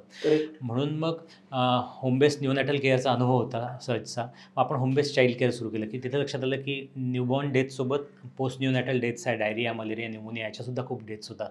म्हणून मग त्याच्यावर आपण इंडिपेंडेंटली एक इंटरव्हेन्शन्स प्लॅन केले की डायरियाचा गावातल्या गावात कसा उपचार करायचा, ORS घरात कसं तयार करायचं मलेरियाला कुठले औषधं बेसिक द्यायचे, न्यूमोनियाला कसं बेसिक औषध द्यायचे, हे सगळं त्या आरोग्यदूतांना आपण शिकवलं. 6 महिने जवळपास इंटेन्सिव्ह त्यांचं ट्रेनिंग घेतलं. त्याच्यानंतर त्याच्या आधी आपण ज्या व्हर्बल ऑटोप्सीज 1 वर्षभर केल्या होत्या 40 गावातनं, त्यातनं आपल्याला मृत्यूचे मुख्य कारणं कळले की डायरियाने मुलगा मरतं 10%, न्यूमोनिया एक जवळपास 15 ते 20% मुलांचं मृत्यूचं कारण आहे, मलेरिया 6 ते 7% मृत्यूचं कारण आहे, न्यूबॉर्न डिसीजेस आहे, कुपोषण अंडरलाईन कॉजमध्ये 60% आहे, पण मेजर कॉजमध्ये 7-8% आहे, सिव्हिअर मालन्यूट्रिशन ज्याच्यामुळे डायरेक्ट डेथ्स होतात आहे. मग त्या दृष्टीने सगळे आम्ही आमचे इंटरव्हेन्शन्स प्लॅन केले आणि मग आरोग्यदूतांना ते सगळं शिकवलं की गावातल्या गावात ह्या न्यूमोनिया कसा ओळखायचा, डायरिया कसा ओळखायचा, मलेरिया कसा ओळखायचा, कुपोषण कसं ओळखायचं आणि त्याचा उपचार कसा करायचा. आणि मग आम्ही ती त्याला रँडमाइज कंट्रोल ट्रायलचं स्वरूप दिलं सायंटिफिकली, ज्याला म्हणून 2 ग्रुप्समध्ये त्याची विभागणी केली 40 गावांची. 20 गावं हे इंटरव्हेन्शन एरिया आणि 20 गावं हे कंट्रोल एरिया असं भाग केले आणि रँडमली सिलेक्ट केल्यामुळे एक जवळपास डेटा सिमिलर आला. आणि त्यानंतर मग इंटरव्हेन्शन एरियात ज्या आरोग्यदूत होत्या त्यांना उपचार शिकवला आणि कंट्रोल एरियामध्ये फक्त डेटा कलेक्शनचं काम कंटिन्यू. आणि मग आम्ही प्रत्येक महिन्यात प्रत्येक मुलाचं वजन आलंच पाहिजे, प्रत्येक डेटचा रेकॉर्ड झाला पाहिजे, ते सगळं करत गेलो. हे 2004 पासून तर 2010पर्यंत केलं. आणि 2010मध्ये आम्ही फायनल ॲनालिसिस केलं डेटाचं. तर ज्या गावांमध्ये इंटरव्हेन्शन होतं त्या गावांमधलं इन्फंट मॉर्टॅलिटी रेट जो आहे जो 96 होता आणि नंतर आम्ही परत अजून डिटेल व्हेरिफिकेशन केलं तो 106वर पोचला होता 2004ला. आणि तो 106वरनं इन्फंट मॉर्टॅलिटी रेट हा 32वर आला आणि अंडर 5 मॉर्टॅलिटी रेट जो 147 होता तो आला 50वर. आणि कंट्रोल एरियात मात्र वाढला. कंट्रोल एरियामध्ये इन्फंट मॉर्टॅलिटी रेट जो आहे तो जवळपास 87-88पर्यंतच राहिलेला आहे. म्हणजे तुम्ही समस्या शोधून काढली, त्याच्यावरचं निदान काय करायचं हे सुद्धा तुम्ही शोधून काढलं. पण या एकंदर लढाच म्हणू आपण ह्याला, शास्त्रीय लढा म्हणू, ह्याला एक कायद्याची पण बाजू होती. ती काय होती जरासा? तर हा सगळा अभ्यास करताना दुसरी एक समस्या खूप मोठी लक्षात आली की हा फक्त लहान मुलांचाच प्रश्न नाही आहे, तर हा तरुणांचा सुद्धा प्रश्न आहे. कारण काय होतं, एक हॉस्पिटलमध्ये बसलो असताना एकदा 40 वर्षाचा एक तरुण माझ्याकडे हार्ट अटॅकनी डेड बॉडीच आली, अगदी हॉस्पिटलमध्ये ही डाईड. एक 23 वर्षाची मुलगी सिव्हिअर बायलॅटरल ट्युबरक्युलोसिस आणि HIV पॉझिटिव्हने आली. एक मी मागाशी जी कथा सांगितली की ती बाई विधवा होती, 35 वर्षी हार्टने गेला. एक 14 वर्षाचं मूल माझ्याकडे आलं, जो एकटा TBसाठी माझ्याकडे उपचारासाठी आला. पैसे नव्हते का, तर आई मेलेली आणि वडिलांनी आत्महत्या केलेली, तर ते सुद्धा तरुण. मग मला लक्षात आलं की नुसतं कुपोषण आणि बालमृत्यू ही मेळघाटची समस्या नाही आहे, तरुणांचे इतके मृत्यू होतात तर त्याचा आपण अभ्यास करायला पाहिजे. म्हणून मग मी आपले जे आरोग्यदूत होते त्यांना सांगितलं की लहान मुलांच्या मृत्यूसोबत प्रत्येक मृत्यूचा तुम्ही रेकॉर्ड ठेवा. आणि मग 40 गावांमध्ये प्रत्येक मृत्यू, आणि त्यातलं मला लक्षात आलं की साधारणतः मेळघाटमध्ये 15 ते 50 हा जो वयोगट आहे हा कमावता वयोगट आहे. मुलं कामाला लागतात, मजुरी करतात आणि 50 वर्षापर्यंत लोक काम करतात. आणि या वयात जर एवढे लोक जर मरत असतील तर हा ही पूर्ण पिढी खराब होते आहे. सो कुटुंबाचं नुकसान होतं आहे. आणि मग जेव्हा वर्षभर अभ्यास केला तेव्हा एक age specific mortality rate in the age group of 16 to 60 years केला. कारण त्यावेळेस आपल्याला ही जी तुलना आहे ती आपल्याला बाकी भारतासोबत करायची होती. आणि त्यावेळेस भारताचा आणि जगामध्ये इकॉनॉमिकली प्रोडक्टिव्ह एज ग्रुप हा 60 इयर्सपर्यंत होता. म्हणून मग 60 वर्षापर्यंत मृत्यूचे रेकॉर्ड्स ठेवले. आणि त्याच्यात लक्षात आलं की age specific mortality rate in the age group of 16 to 60 years was more than 400 per lakh population of that age group 16 ते 60मध्ये. आणि भारताचा रेकॉर्ड तो 250 वगैरे होता. तर इट वॉज ट्रिमेंडस डिफरन्स. आणि मग लक्षात आलं की एवढे जे माणसं मरतात आहे, म्हणजे आता आपण बघतो की भारतामध्ये वर्षभरात करोनाने 1 लाख लोक मेले तर भारत आधारला. आणि इथे तो डेटा जर आपण भारतासाठी एक्स्ट्रापोलेट केला तर फक्त जी 10% जनता आदिवासी जनता आहे त्या जनतेमध्ये दरवर्षी 2 लाख तरुण मरतात आहे. आणि ज्याचा कोणाकडे काहीही रेकॉर्ड नाही आहे. कमीत कमी कुपोषण नोंदणी तरी आहे, इन्फंट मॉर्टॅलिटी रेट सगळं जग काम करत आहे म्हणून त्याच्याकडे लोक बघतात आहे, पण तरुणांच्या मृत्यूकडे कोणीच बघत नाही आहे. तर ती सगळी स्थिती मला जास्त बिकट वाटली. मला ही समस्या कुपोषणापेक्षा जास्त भयंकर वाटली. म्हणून मग त्याच्यावरसुद्धा काम सुरू केलं की तरुण माणसं का मरतात. मग त्यातनं लक्षात आलं की tuberculosis is the major cause of death. Second लक्षात आलं की हायपरटेन्शनमुळे मरतात. आणि मग आय वॉज सरप्राईज की सगळ्या जगामध्ये असं होतं की hypertension is disease of civilise society. ग्रामीण भागाची समस्याच नव्हती. कारण की चंदीगडची पब्लिश स्टडी होती, तिथे 0.7% चंदीगडच्या एका ग्रामीण भागातली स्टडी होती आणि विदर्भातली एक ग्राम, तिथला 0.7 to 0.1% 0.8% असा प्रिव्हॅलन्स होता हायपरटेन्शनचा. आणि या 16 to 60 इयर्स एज ग्रुपमध्ये मला 10% हायपरटेन्शन मिळालं. It was 10 times as compared to that that rural part of India आणि आय वॉज सरप्राईज. म्हणून मग त्याचा अभ्यास आपण तो सुद्धा सुरुवातीपासून ते होतं की प्रत्येक गोष्ट शास्त्रशुद्ध पद्धतीने करायची. मला सुरुवातीला वाटायचं की आपण एकमेव इथे MD माणूस आहेत, त्याच्यामुळे सगळं ब्लड प्रेशरचे माणसं आपल्याकडे येत असतील, म्हणून कदाचित आपला डेटा तसा असेल. म्हणून मग मी आणि दुसरं होतं व्हाईट कोट हायपरटेन्शन असतं, म्हणून मी प्रत्येक पेशंटला आल्यावर अर्धा तास बसून ठेवायचो. मग त्याचा BP एकदा काउंटरवर नस घ्यायची, मग मी स्वतः घ्यायचो. मग तिथे जास्त मिळालं आहे, मग आम्ही गावांमध्ये कॅम्प्स घेतले. 24 गावांमध्ये, अगदी इंटिरियर गावांमध्ये, तिथे नुसते आदिवासी लोक होते. तिथेसुद्धा तीच पद्धत ठेवली की आल्या पेशंटला बसवायचं, BP घ्यायचं आणि अर्ध्या तासानंतर मग मी परत BP घ्यायचो. आणि तिथे म्हणजे जे हायपरटेन्शनच्या आजारांनी आले नव्हते तशाही लोकांचं BP जास्त मला मिळायला लागलं. देन वी डिसाइडेड की आपण आता जे गावं घेतल्या 40 गावं, तिथे अभ्यास करायचा. म्हणून मी जवळपास ह्या 40 गावांमधल्या सगळ्या फॅमिलीजमध्ये आणि जवळपास 90% लोकांचं ब्लड प्रेशर दरवर्षी रेकॉर्ड करतो आणि हे 2004 पासून आजपर्यंत सुरू आहे. आणि हा एवढा मोठा सॅम्पल साईज आहे, लॉन्जिट्युडिनल स्टडी आहे, त्याच्यामधनं सुद्धा हायपरटेन्शन 8 ते 10% मिळत गेलेलं आहे. आणि मग हे सेकंड मृत्यूचं सगळं cardiovascular disease was major cause of death मिळालं. मग नंतर डायरिया, मलेरिया, न्यूमोनियामुळे ॲडल्टमध्ये मरतात हे लक्षात आलं. मग त्याच्या हायपरटेन्शनची ट्रीटमेंट गावात कशी करायची हे त्यांना शिकवलं. डायरिया, मलेरिया, न्यूमोनिया ॲडल्टची ट्रीटमेंट कशी करायची हे आरोग्यदूतांना शिकवलं. आणि तो सुद्धा एक RCT प्लॅन केला. त्याला नाव दिलं mortality control program for economically productive age group. आणि त्या RCTचे निष्कर्ष असे आले की 5 वर्षाच्या स्टडीनंतर मॉर्टॅलिटी रेट 35% कमी झाला, एज स्पेसिफिक मॉर्टॅलिटी रेट. आणि मग त्याला इंटेन्सिव्ह स्वरूप दिलं आणि पुढच्या 5 वर्षानंतर ते 50% ती मॉर्टॅलिटी कमी झाली. मग तिसरं संशोधन सुरू केलं की आता कुपोषणासाठी डायरेक्टली उपचार सुरू करायचा, कारण तोपर्यंत काही गाईडलाईन्स नव्हत्या उपचारासाठी, फक्त हाय प्रोटीन डाएट द्यायचं होतं. मग WHOच्या गाईडलाईन्स आल्या होत्या की तुम्ही प्रत्येक मुलाला 100 ग्रॅममध्ये 15 ते 20 ग्रॅम% प्रोटीन्स मिळायला पाहिजे, एक 450 ते 550 कॅलरीज मिळायला पाहिजे आणि फॅट 15 ते 20% फॅट्स मिळाले पाहिजे. मग आपण डोक्यात त्यावेळेस WHOने एक स्टडी आफ्रिकेत केला होता, त्याच्यामध्ये त्यांनी ready to use therapeutic food वापरलं होतं. पण सुरुवातीपासून थोडं विचार क्रांती, जसं तुम्ही म्हणाले ना आंदोलनात्मक होते, ते लक्षात आलं होतं की RUTF हे इंडस्ट्रीमध्ये तयार झालेलं आहे आणि मेळघाटातला माणूस इंडस्ट्रीचं फूड अफोर्ड करू शकणार नाही, अफोर्डेबिलिटी नव्हती. दुसरं होतं की जर इंडस्ट्रीचं फूड खाल्लं तर त्या पालकांच्या डोक्यात होईल की इंडस्ट्रीयल फूडनीच कुपोषण दूर होऊ शकतं. मग त्याच्याऐवजी आपण लोकल थेरॅप्युटिक फूड का तयार करू नये. म्हणून मग ज्या दानी मॅडम होत्या, ज्या पेडॅट्रिशियन्स होत्या, त्यांच्या मदतीने, आणि पेंढारकर मॅडम न्यूट्रिशनिस्ट होत्या, राहुल द्रविडच्या ज्या सासूबाई आहे, मग आम्ही टीम तयार केली. आणि आम्ही मग 8 दिवस नुसतं बसून कुठल्या भारतामध्ये वेगवेगळ्या डिशेस आहेत, त्याचे कॅलरी कंटेंट किती आहे, प्रोटीन कंटेंट्स किती आहे, त्याचे विटॅमिन कंटेंट्स किती आहे, ते सगळे ॲनालिसिस केलं त्याचं. आणि मग आम्ही 8 प्रकारच्या डिशेस तयार केल्या की ज्याच्यामध्ये as per WHO guidelines proteins आहेत. 15 ते 25 ग्रॅम्स ऑफ प्रोटीन्स पाहिजे, 450 ते 550 कॅलरीज पाहिजे पर 100 ग्रॅम, आणि फॅट्स पाहिजे 15 ते 25 ग्रॅम किंवा 20 ते 30 ग्रॅम फॅट्स पाहिजे. आणि मग WHO त्यावेळेस 40 मायक्रोन्युट्रिएंट म्हणायचं, आम्हाला मायक्रोन्युट्रिएंट एक 8-10 मिळायचे प्रत्येक ह्याच्यामध्ये. मग आम्ही त्या जसं चिवडा आहे, चिक्की आहे, शेंगदाण्याची पापडी आहे, त्याच्यानंतर उपमा आहे, थालीपीठ आहे, साबुदाण्याची खिचडी आहे, पोहा पेस्ट आहे, अशा डिशेस तयार केल्या. आमच्यासमोर 2 व्हिजन होतं. एक तो होतं की कल्चरली ॲक्सेप्टेबल पाहिजे.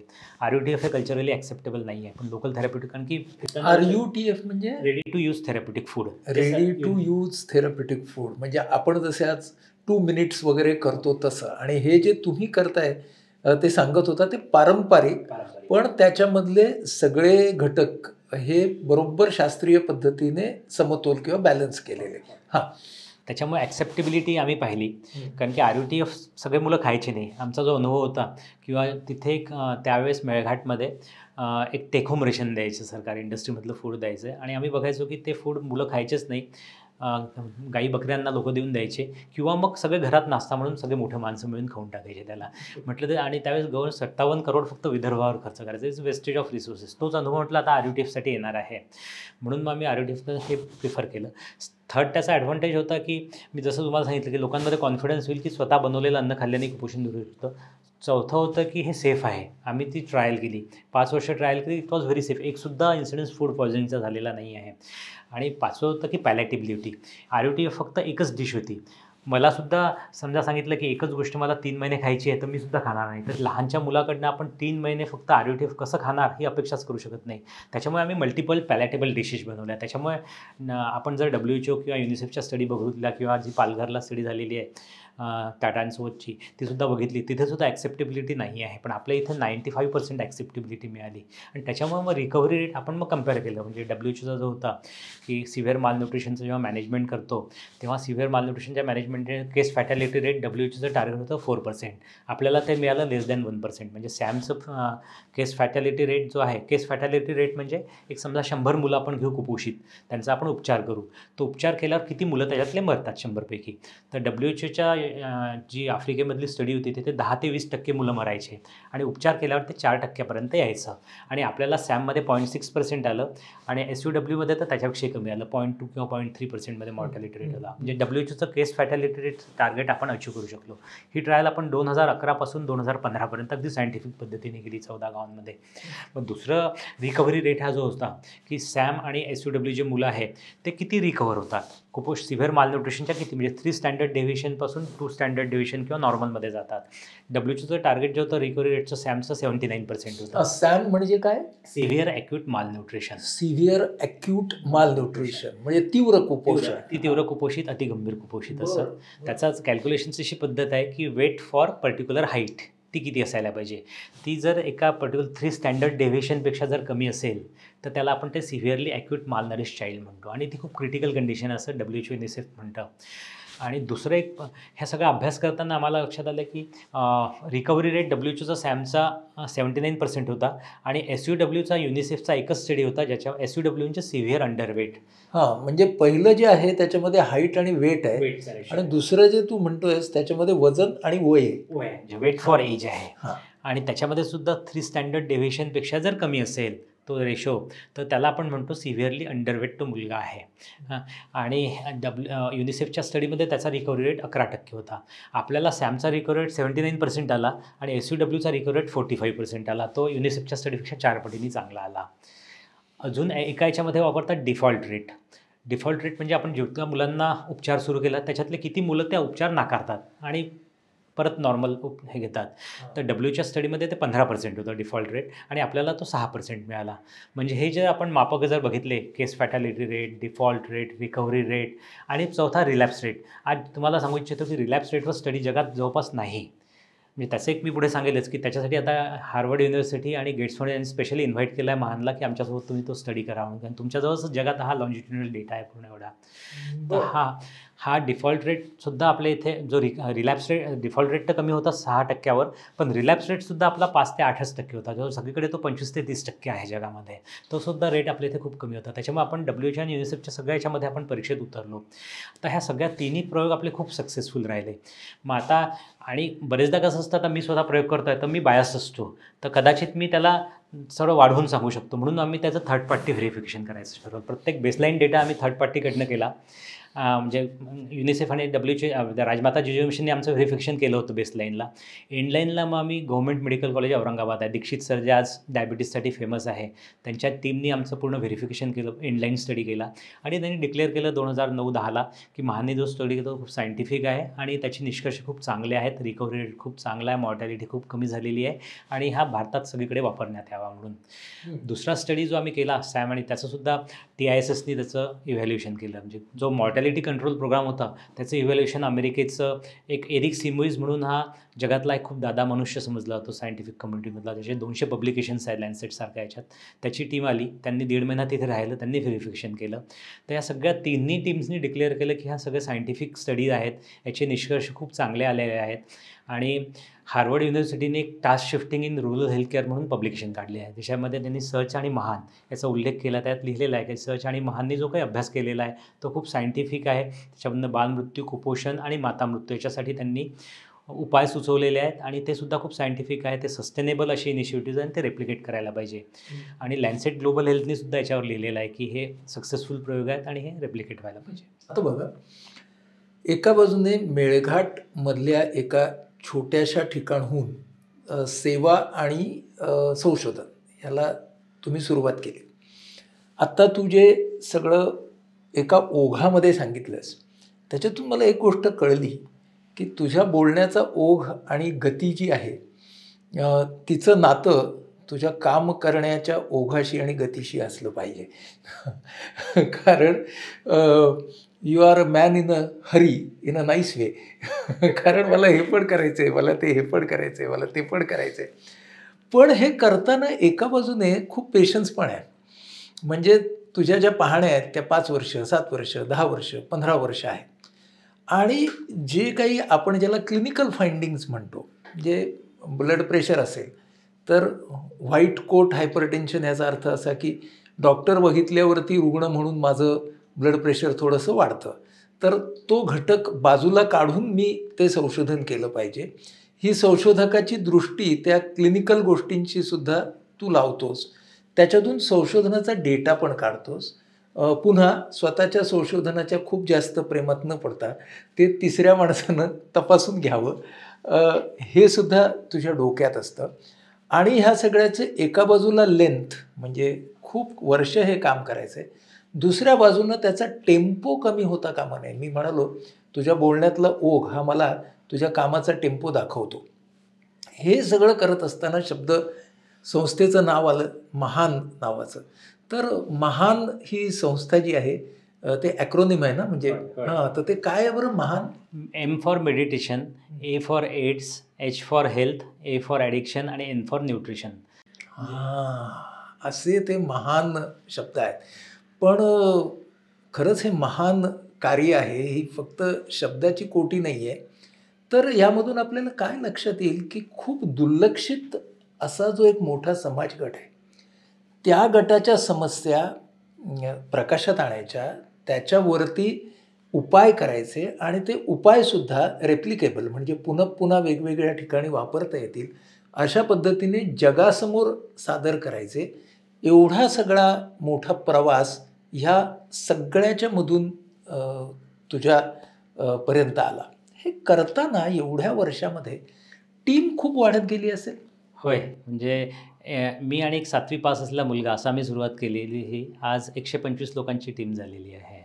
आणि ती तिथली कक्षे पण पाठीमागे म्हणजे जे आपण ज्याला म्हणू, ज्याला पडद्याआडून मदत करणारे अशी जवळपास एक 500 लोकांची तर नक्कीच टीम आहे. अख्खीच्या अख्खी टीम आहे. आणि आज जो तुझं सुसज्ज रुग्णालय आहे, या कोविड काळामध्ये सुद्धा तुम्ही खूप चांगलं काम तिथे केलं आहे. तुमच्याकडे ICU आहे आणि तुझं जे ICU आहे ते किती किलोमीटरमध्ये नाही? तिथनं 100 किलोमीटर नाही आहे दुसरा ICU. 100 किलोमीटरमध्ये दुसरं ICU नाही. ह्यामध्ये तुम्ही काम करताय. व्यसनाधीनता, आत्महत्येचं प्रिव्हेन्शन या सगळ्या गोष्टींच्यामध्ये तुम्ही काम करताय. म्हणजे आज अनेक प्रकल्पांनी तुमचा जो परिसर आहे तो फुलून गेलेला आहे एका बाजूनं. हे सगळं करत असताना सतत काम, काम, काम असं होता होता म्हणजे ध्येयवाद खूप छान आहे. त्याच्यातून आलेली स्फूर्ती पण खूप छान आहे. पण मग जगणं एकसुरी होतं असं होतं का रे? तसं कधी जाणवलं नाही. कारण तुम्हाला जे सांगितलं, की मी एकाच वेळेस अनेक गोष्टी करायची मला सवय होती किंवा आवड होती त्याला म्हणूया. म्हणजे मी हॉस्पिटलही बघायचो, मग गावांमध्ये जाऊन लोकांशी चर्चा करायचो, ग्रामसभाही घ्यायचो, मग कुपोषणाचंही काम करायचो, बालमृत्यूसाठी काम करायचो, सरकारी व्यवस्था सुधारण्यासाठी सुद्धा प्रयत्न करायचो. आणि त्याच्यामुळे मग असं सतत एक गोष्ट एकच नाही राहायची, ती बदलत राहायची. त्याच्यामुळे असं कधी एकसुरी काम ते वाटलेलं नाही आहे. त्यातनं उलट वेगळा आनंद मिळत गेला. संघर्ष ऑब्स्टॅकल्स आले, त्याला मी ऑब्स्टॅकल्स नाही समजलो, त्याला चॅलेंज म्हणून स्वीकारलं. ती एक वेगळी मजा होती. आणि यश आलं की त्या यशाचा आनंद खूप वेगळा असायचा. एखादा सिरियस पेशंट, जसं आता माझ्याकडे सध्या एक व्हेंटिलेटरवर पेशंट आहे, कोविडचा पेशंट आहे. तो परवा आला. तो आला तेव्हा ॲपनियामध्ये होता. त्याचा श्वास पूर्ण थांबला होता, डीपली कोमॅटोज होता. त्याला इमिजिएट आमच्या टीमने रिसोसिएट केलं, त्याला बाहेर काढला. आज तो हातपाय हलवायला लागला आहे. त्यातनं जो आनंद आहे तो कदाचित आम्हाला ती स्फूर्ती सतत देत राहतो. आणि जो मनुष्य, जो जगातला सगळ्यात गरीब मनुष्य आहे, त्याला कुठलेच रिसोर्सेस नाही आहे, त्याला वाचवताना तो आपल्याशिवाय जगलाच नसता, तर तो एक वेगळा आनंद असतो. आणि कविताचंही तसं असतं की जी कॅट्रॅक्ट बायलॅटरली ब्लाइंड बाई आहे, जी संडास बाथरूमलासुद्धा एकटी जाऊ शकत नाही आहे, तिची जेव्हा आपण कॅट्रॅक्ट करतो आणि तिचा चेहऱ्यावरचं जे आनंद कविता बघते, तर त्या गोष्टीने आम्हाला खूप जास्त स्फूर्ती येते. त्यातनं एकसुरीपणा असा कधी जाणवतच नाही. किंवा एक उदाहरण मी देऊ इच्छितो, याला जोडू इच्छितो या एकसुरीपणाचं.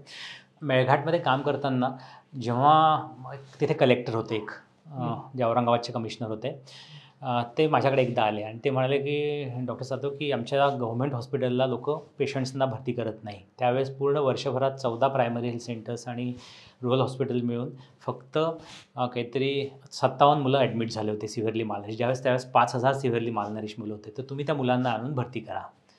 तर मग मी आमच्या टीमनी काय केलं, आमच्या टीमनी 4 सिव्हिअरली मालनरिश मुलं तारुबंदा नावाच्या गावावरनं आणले. ते सरकारच्या उपजिल्हा रुग्णालयामध्ये भरती केले आणि दुसऱ्या दिवशी ती आई, चौघांची आई माझ्याकडे आल्या. त्यावेळेला डॉक्टर साहब तुमने लाके तो दिया लेकिन हम वहाँ रहते नहीं. म्हटलं का नहीं थांबत? वहाँ खाने को नहीं मिलता, डॉक्टर कोई रहता नहीं, कोई बात नहीं करता ठीक से, उससे अच्छा हम मर जाएंगे, हम घर चले जाएंगे. मग मी आमचे जे प्रोग्राम मॅनेजर होते विठ्ठल पांडे, त्यांना तिथे पाठवलं. म्हटलं जाऊन पाहून या काय समस्या आहे. मग तिथे समस्या आढळल्या. मग आम्ही मेळघाटच्या 14ही सरकारी दवाखान्यांचा अभ्यास केला. मग लक्षात आलं की बहुतेक दवाखान्यांमध्ये फक्त 4च दिवस आठवड्यातले डॉक्टर थांबतात, कारण की तिथले प्रॉपर कोणी नसल्यामुळे ते अमरावती किंवा नागपूरहून येणं जाणं करतील. तर ते मंगळवार ते शुक्रवार असतात, शुक्रवारी संध्याकाळी ते निघून जातात. शनिवार रविवार सुट्टी शनिवारी येत नाही, रविवारी सुट्टी घेतात आणि सोमवारीसुद्धा येत नाही. मग 3 दिवस उपचार कोण करणारं? फार्मासिस्ट असतो किंवा नर्सेस तिथे उपचार करते. दुसरं रोजसुद्धा हॉस्पिटल फक्त सकाळी 8 ते 12 सुरू असतं, जेव्हा सरकारचे नियम आहे की 24 तास तेही नसायचं. तिसरं, ॲम्ब्युलन्सेस पेशंट्सला मिळायचे नाही, कारण की एखादी ॲम्ब्युलन्स असायची त्यावेळेस, आणि तीसुद्धा कुठल्यातरी जिल्हा परिषदचा मेंबर आहे त्याच्या घरी किंवा डॉक्टर्सच्या घरी पेशंटला मिळायची नाही. खायलासुद्धा काहीतरी असंच त्या 104 रुपये बुडीत मजुरीचे सरकार पेशंट्सला द्यायचं, ते त्यांना खायला थोडं कसं काहीतरी मिळायचं, सुकी रोटी वगैरे सगळं मिळायचं. मग हा सगळा आम्ही अभ्यास केला त्याचा, मी आणि बंडू साने म्हणून आमचे मित्र आहे, खोज नावाची संस्था आहे, पौर्णिमा असा, आणि 10 संस्थांचा आम्ही एक ग्रुप तयार केला आणि आम्ही एक सगळ्या 14 दवाखान्यांचा इन डेप्थ वर्षभर अभ्यास केला. मग आम्हाला लक्षात आलं की हॉस्पिटलमध्ये का जात नाही, तर हॉस्पिटलची स्वच्छता नाही, हॉस्पिटलमध्ये औषधं मिळत नाही, डॉक्टर नाही, ॲम्ब्युलन्स नाही आणि लोकांशी बोलत नाही. आदिवासी माणसाला फक्त प्रेमाने 2 शब्द बोलण्याची गरज असते, ते कोणी बोलत नाही. हाडासोडस करणे, तर तुम्ही घाणेरडे लोक आहे, अंधश्रद्धाळू आहेत, मग त्याच्यामुळे ते यायला पाहत नाही. म्हणून आम्ही सरकारला एक सुचवलं की आम्ही आमचे काही समुपदेशक तिथे ठेवू. समुपदेशक म्हणजे स्थानिक कोरकू पुरुष आणि स्त्री, की ज्यांनी सामाजिक संस्थांमध्ये काम केलं आहे, ज्यांना समाजाची काहीतरी करायची इच्छा आहे, ते 10वी-12वी असले तरी चालतील. त्यावेळेस सुदैवाने नॅशनल ह्युमन राईट्स कमिशनचे स्पेशल IAS ऑफिसर होते, कधी लिंबळे सर, ते आले होते तिथे. ते आणि तिथे कमिशनर पुण्याचे तुमचे गोयल सर होते, ते कमिशनर होते. त्या दोघांनी मग मला एका मीटिंगमध्ये बोलवलं. मी माझे सगळे निष्कर्ष त्यांच्यासमोर ठेवले. त्यांनी मग सुचवलं की या सरकारी दवाखान्यांच्या सुधारणेसाठी काय करायला पाहिजे. मग आम्ही सांगितलं असे जर समुपदेशक ठेवले प्रत्येक दवाखान्यात, तर त्यांचं काम राहील की ते पेशंट्सला समुपदेशन करतील आणि आईवडिलांना समजून सांगतील की सिव्हिअरली मालनरिश मुलांना तुम्ही भरती ठेवायला पाहिजे. त्यांना ज्या काही मदतीची गरज आहे ती आम्ही मदत त्यांना तिथे करू. एक स्त्री असेल आणि एक पुरुष असेल, आणि सोबतच तिथल्या व्यवस्थेमध्ये परिवर्तन करण्यासाठी प्रयत्न करू. ॲम्ब्युलन्स नसेल मिळत तर ॲम्ब्युलन्स मिळवून देऊ, डॉक्टर थांबत नसेल तर डॉक्टरला थांबायला भाग पाडू. हे सगळे आम्ही प्रयोग तिथे करू. लिमये सर आणि गोयल सर आणि कलेक्टर खूप चांगले होते, त्यांनी ताबडतोब त्याला मान्यता दिली आणि मेळघाटच्या सगळ्या 14 हॉस्पिटल्समध्ये महान, खोज आणि इतर संस्थांचे मिळून सगळे काउन्सिलर्स तिथे नियुक्त झाले. त्यांचं काम असायचं. भारतातला हा पहिला प्रयोग झाला. किती साली हा झाला? हा झाला 2006-07ला. आणि त्यामुळे प्रत्येक दवाखान्यात हे दोघंजण, सकाळी राहायची स्त्री, संध्याकाळी राहायची म्हणजे पुरुष समुपदेशक. ते बरोबर मार्गदर्शन करायचे, प्रत्येकाला जे काही समस्या येईल ती सोडवायचा प्रयत्न, गरम पाण्यापासून तर खाण्याचं सगळ्या गोष्टीत ते हात टाकायचे. एक तर अशी छान गोष्ट आहे, एकदा एक कलमखार नावाची PSC होती, त्या PSCमध्ये एक डॉक्टर होते, देशमुख त्यांचं नाव. ते 4 दिवस अब्सेंट होते आणि त्यांनी ऑन पेपर प्रेझेंट म्हणून दाखवलं. ही मेळघाटची नेहमीची सवय. मग मला समुपदेशाचा फोन आला की सर नहीं है पेशंट्स बहुत अभी गडबड कर रहे करके. मग मी लगेच कलेक्टरांना फोन केला. त्यावेळेस कलेक्टर खूपच चांगले होते इथले, म्हणजे औरंगाबादला कमिशनर म्हणून रिटायर्ड झाले. तर त्यांनी त्याच्यावर ॲक्शन घेतली, त्याला सस्पेंड केलं. तो त्याच्या आधी ते डॉक्टर म्हणाले होते की मैं विलासराव देशमुख का रिश्तेदार हूँ, मुझे कोई हटा नहीं सकता, आणि ही हॅज टेकन ॲक्शन. आणि मग त्याच्यामुळे सगळ्यांमध्ये विश्वास निर्माण झाला की जर आपण तक्रार केली तर त्याची दखल घेण्यात येते, शासन त्याची दखल घेते. आणि तेव्हापासून मग डॉक्टर्स तिथे राहायला लागले. आणि त्यात 2007 ते 2010मध्ये कुपोषित मुलांच्या भरतीचं प्रमाण 12 पटीने वाढलं. हॉस्पिटल डिलिव्हरीचं प्रमाण जवळपास 7 टाईम्स वाढलं. आणि जो रिकव्हरी रेट होता सिव्हिअरली मालनरिश तो हॉस्पिटलमध्ये, त्याच्यामध्ये सिग्निफिकंट फरक पडला. तो स्टॅटिस्टिकल आपण नंदुरबार आणि ठाण्यासोबत त्याची कंपॅरिझन केली, एक ज्याला केस कंट्रोल स्टडी म्हणून तसा केला, 2 नॉट RCT. तर त्याच्यामध्ये सुद्धा P value was statistically highly significant, म्हणजे <0.001 तिथे आला की recovery rate of severely malnourish children. आणि 2011मध्ये तिथे एक DHO आले, सगळे बदलले, DHO कलेक्टर बदलले, कमिशनर बदलले. नवीन DHO वॉज व्हेरी करप्ट. त्यांनी तो प्रोग्राम थांबवला की आमचं मॉनिटरिंग तुम्ही कसं कराल म्हणून. मग आम्ही त्यांना खूप रिक्वेस्ट केली की इतकं चांगलं काम झालं, इतकं सगळे बदललेलं आहे चित्र तिथलं. मग त्यांनी ऐकलं नाही. मग आम्ही सेक्रेटरीपर्यंत परत गेलो. सेक्रेटरींनी नाकारलं. मग आम्ही हायकोर्टामध्ये जयंत पटेल तेव्हा चीफ जस्टिस होते, त्यांच्याकडे एक जस्ट पत्र टाकलं बंडूंनी. तर त्यांनी लगेच ती रिट पिटिशन म्हणून दाखल करून घेतली. आणि मग आमच्या हायकोर्टाच्या वाऱ्या सुरू झाल्या. दर 15 दिवसात किंवा 7 दिवसात आम्ही मुंबईला यायचो, प्लीड करायचो. मी, बंडू आणि पूर्णिमा, आम्ही तिघंजण अगदी छोटेसे, आणि तिकडे सरकारचे 20 लोक, त्यातले 3 IAS ऑफिसर्स, सेक्रेटरी रँकचे, 2 कलेक्टर आणि CEO असे सगळे लोक असायचे. आम्ही आमचे सगळे निष्कर्ष त्यांना सांगायचो. त्यांच्या सगळे खोटे डॉक्युमेंट्स होते. म्हणजे त्यांनी डेचोरी दाखवलं की हे काउन्सिलर काहीच काम करत नाही. एका मेडिकल ऑफिसरचं एक सहीचं एक पत्र दिलं, त्याच्यावर तारीख नव्हती, स्टॅम्प नव्हता, आणि माझ्याजवळ पूर्ण रेकॉर्ड होता. म्हणजे आजही 16 वर्षाचा सगळा डेटा आपल्याकडे आहे. मी chief justice Mohit Shah sir आणि चंद्रचूड सर यांच्यासमोर मी तो सगळा डेटा दाखवला. त्यात एका मेडिकल ऑफिसरच्या सह्या होत्या की यांचं काम खूप चांगलं आहे, स्टॅम्प होता, डेट होती. म्हटलं सर हे खरं पत्र बघा. त्यांनी लगेचच तिथे सांगितलं की आता हा समुपदेशक कार्यक्रम बंद होणार नाही, जोपर्यंत हायकोर्ट म्हणत नाही तोपर्यंत सरकार याला बंद करू शकणार नाही. आणि मग तो एक नवीन सुरुवात झाली. मग आम्हाला एकदम खूप छान वाटलं की, आणि त्याच्यानंतर मग आम्ही एक ते प्रश्न समोर येत गेले. आम्ही त्यांना उत्तर सांगत गेलो. कारण की आमच्या टीममध्ये 3 जण होते. बंडू हा ग्रासरूटला काम करायचा, पौर्णिमा ही वकील स्वतः खूप चांगली प्लीड करायची. माझं मेडिकलचं सगळं बॅकग्राऊंड असल्यामुळे तो सगळा डेटा आणि सगळा रिसर्च आणि मेडिकलचं हे असल्यामुळे ते पटलं. आणि मग हायकोर्टाने आमच्या याच्यानंतर 15 स्टेट गव्हर्नमेंटच्या पॉलिसीज बदलायला भाग पाडलं सरकारला. त्यातलं 3 पॉलिसी मी इथे सांगू इच्छितो. म्हणजे संशोधन जर केलं आणि ॲक्टिव्हिस्ट रोल जर केला तर किती बदल होऊ शकतात त्यातनं लक्षात येतं. IAS ऑफिस आम्हाला लक्षात आलं होतं की ह्या सगळ्या याच्यामध्ये हे कारण आहे की जो ट्रायबल डिपार्टमेंट आहे, त्या ट्रायबल डिपार्टमेंटचा एक कोऑर्डिनेटर असतो, त्याला प्रोजेक्ट ऑफिसर म्हणतात. त्या प्रोजेक्ट ऑफिसरच्या अंतर्गत जवळपास वर्षभराचं 200 कोटीच्या वरती रक्कम त्याच्या हातात असते. पण तो नॉन IAS असल्यामुळे त्याला ते काही, तो पॉलिटिकल प्रेशर खाली सतत काम करतो, तो सगळ्या वाईट गोष्टींमध्ये इन्व्हॉल्ड असतो, तो काम करू शकत नाही.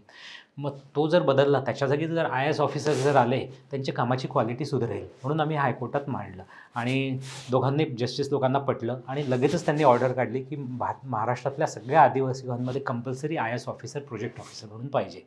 मग एकदम क्वालिटी ऑफ वर्क सगळ्या महाराष्ट्रातल्या आदिवासी विभागात, ती पॉलिसी एक मेजर बदलली. दुसरं एक मेजर लक्षात आलं की सॅम आणि SUW. मी जसं सांगितलं तुम्हाला आता की SUW आणि सॅममध्ये काय फरक आहे, तो मी सेम SUW कसा महत्त्वाचा आहे तो हायकोर्टाला सांगितला. आणि माननीय चंद्रचूड साहेब आहे, ते खूप हुशार, त्यांना ते अगदी लगेच पटलं. त्या विषयावर 3 सेशन्स झाले हायकोर्टामध्ये. एका बाजूला 3 महाराष्ट्रातले नामांकित पिडॅट्रिशियन, युनिसेफचे आणि यांचे, ते उभे. त्यांचं म्हणणं असं होतं की SUWला मॅनेजमेंटची गरज नाही आहे, SUW सिरियस नाही आहे. मग चंद्रचूड साहेबांनी हाच सॅमचा जो फॉर्म्युला आहे आणि SUW तो त्यांना समजावून सांगितला. आणि मग सांगितलं की या डॉक्टर सातवांकडे 250 मुलांचा डेटा आहे. ते म्हणाले जगात असा कुठेच अभ्यास झालेला नाही आहे आणि कुठेच असा डेटा नाही आहे, असं त्या पिडॅट्रिशियननी सांगितलं. त्याच्यामुळे याला काही मॅनेजमेंटची गरज नाही. ते म्हणाले तुमच्याकडे लोकल डेटा आहे का? त्या तिघी म्हणाले आमच्याकडे लोकल डेटा आहे. म्हणून याच्याकडे लोकल डेटा आहे, सायंटिफिक आहे. डीन आणि जे प्रोफेसर ऑफ पिडॅट्रिक्स होते त्यांनी हा व्हेरीफाय केलेला आहे, तर हा तुम्हाला मान्य करावा लागेल. आणि ही ह्याच ऑर्डर काढली त्यांनी लगेचच. चीफ जस्टिसची ऑर्डर असल्यामुळे नोबडी कॅन स्टॉप इट.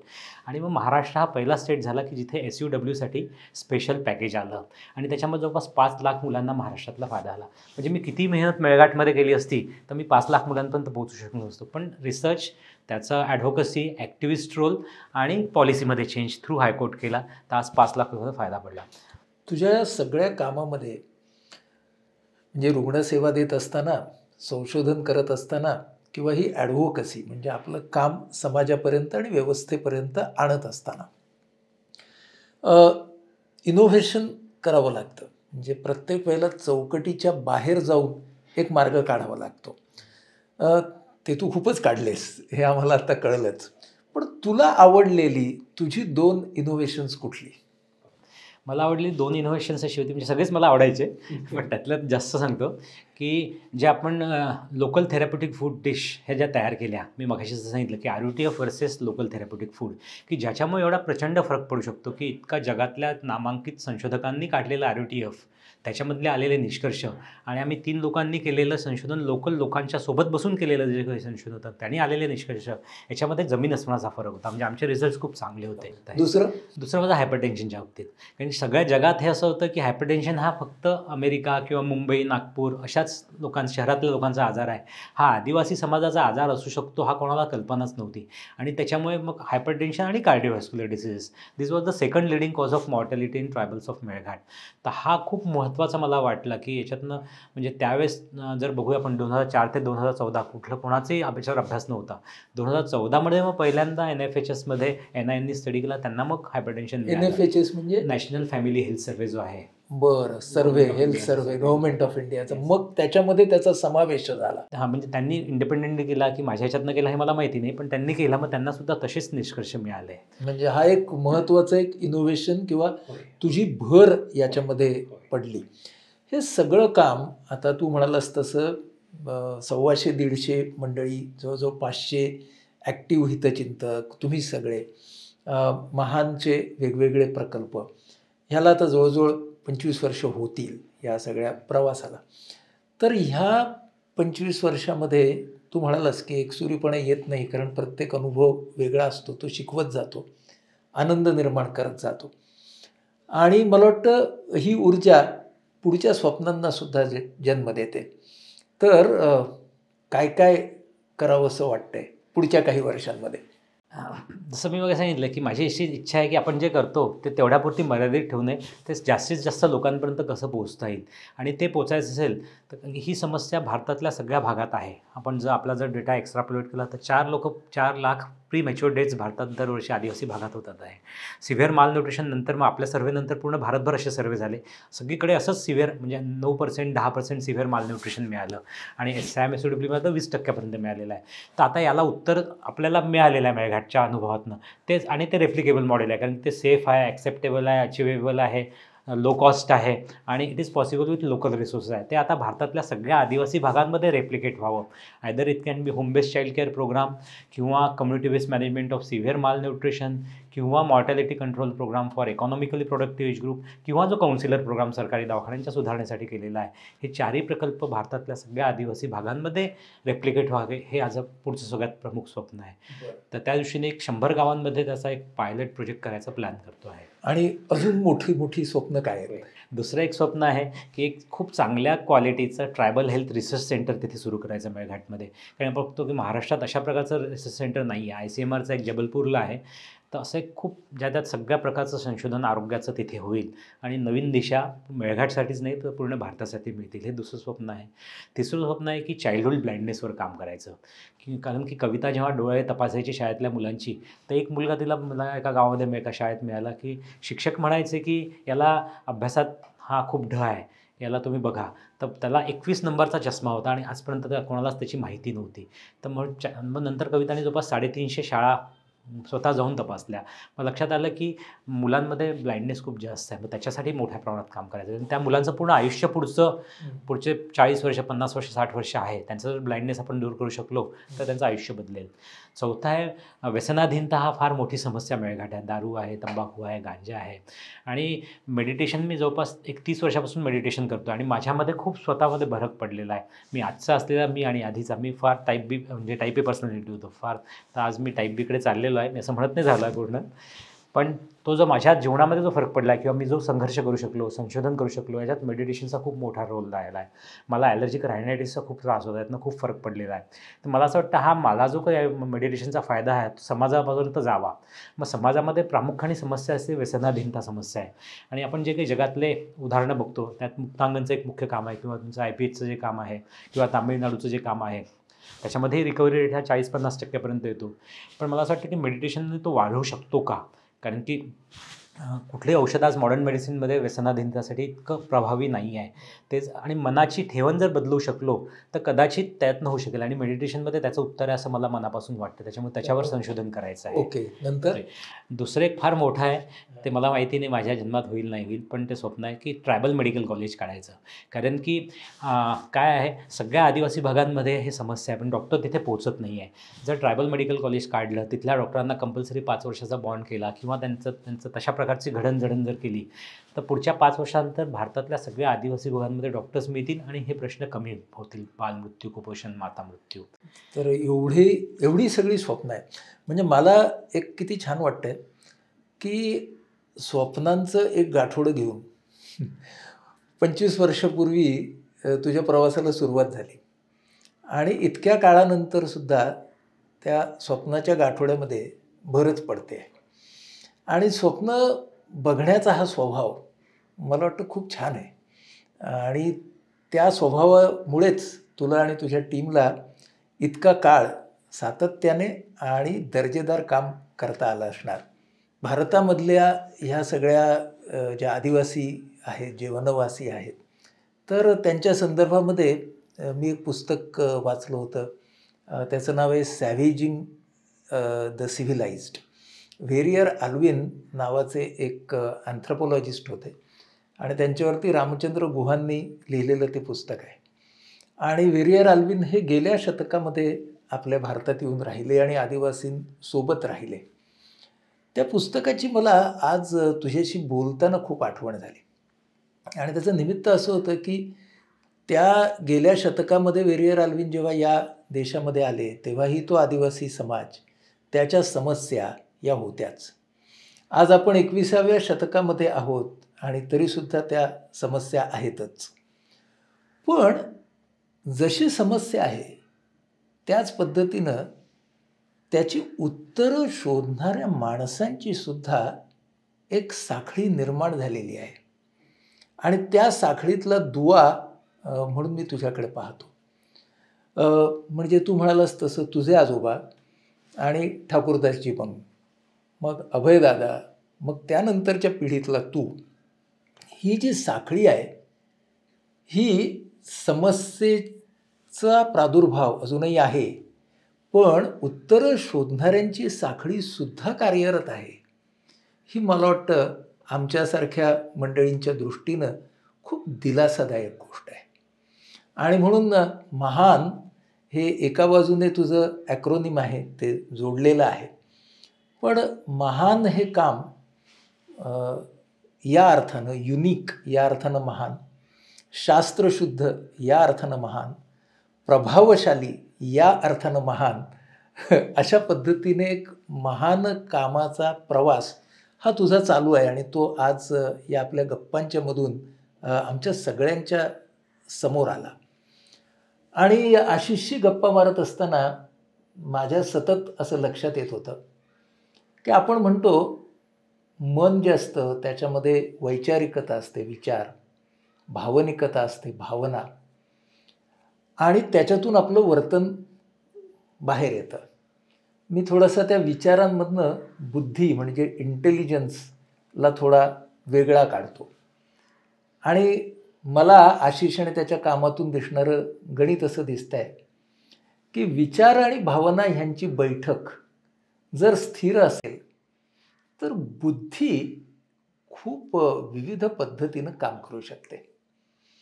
म्हणजे हा जो इंटेलिजन्स आहे, हा इंटेलिजन्स रुग्णसेवेसाठी वापरला जातो, ती बुद्धी, त्याच्यातली इनोव्हेशन्स, त्याच्यातली कल्पनाशक्ती ही संशोधनासाठी वापरली जाते, ती ॲडव्होकसीसाठी वापरली जाते, म्हणजे न्यायाधीशांना वैद्यकीय सत्य समजावून सांगण्यासाठी ती वापरली जाते.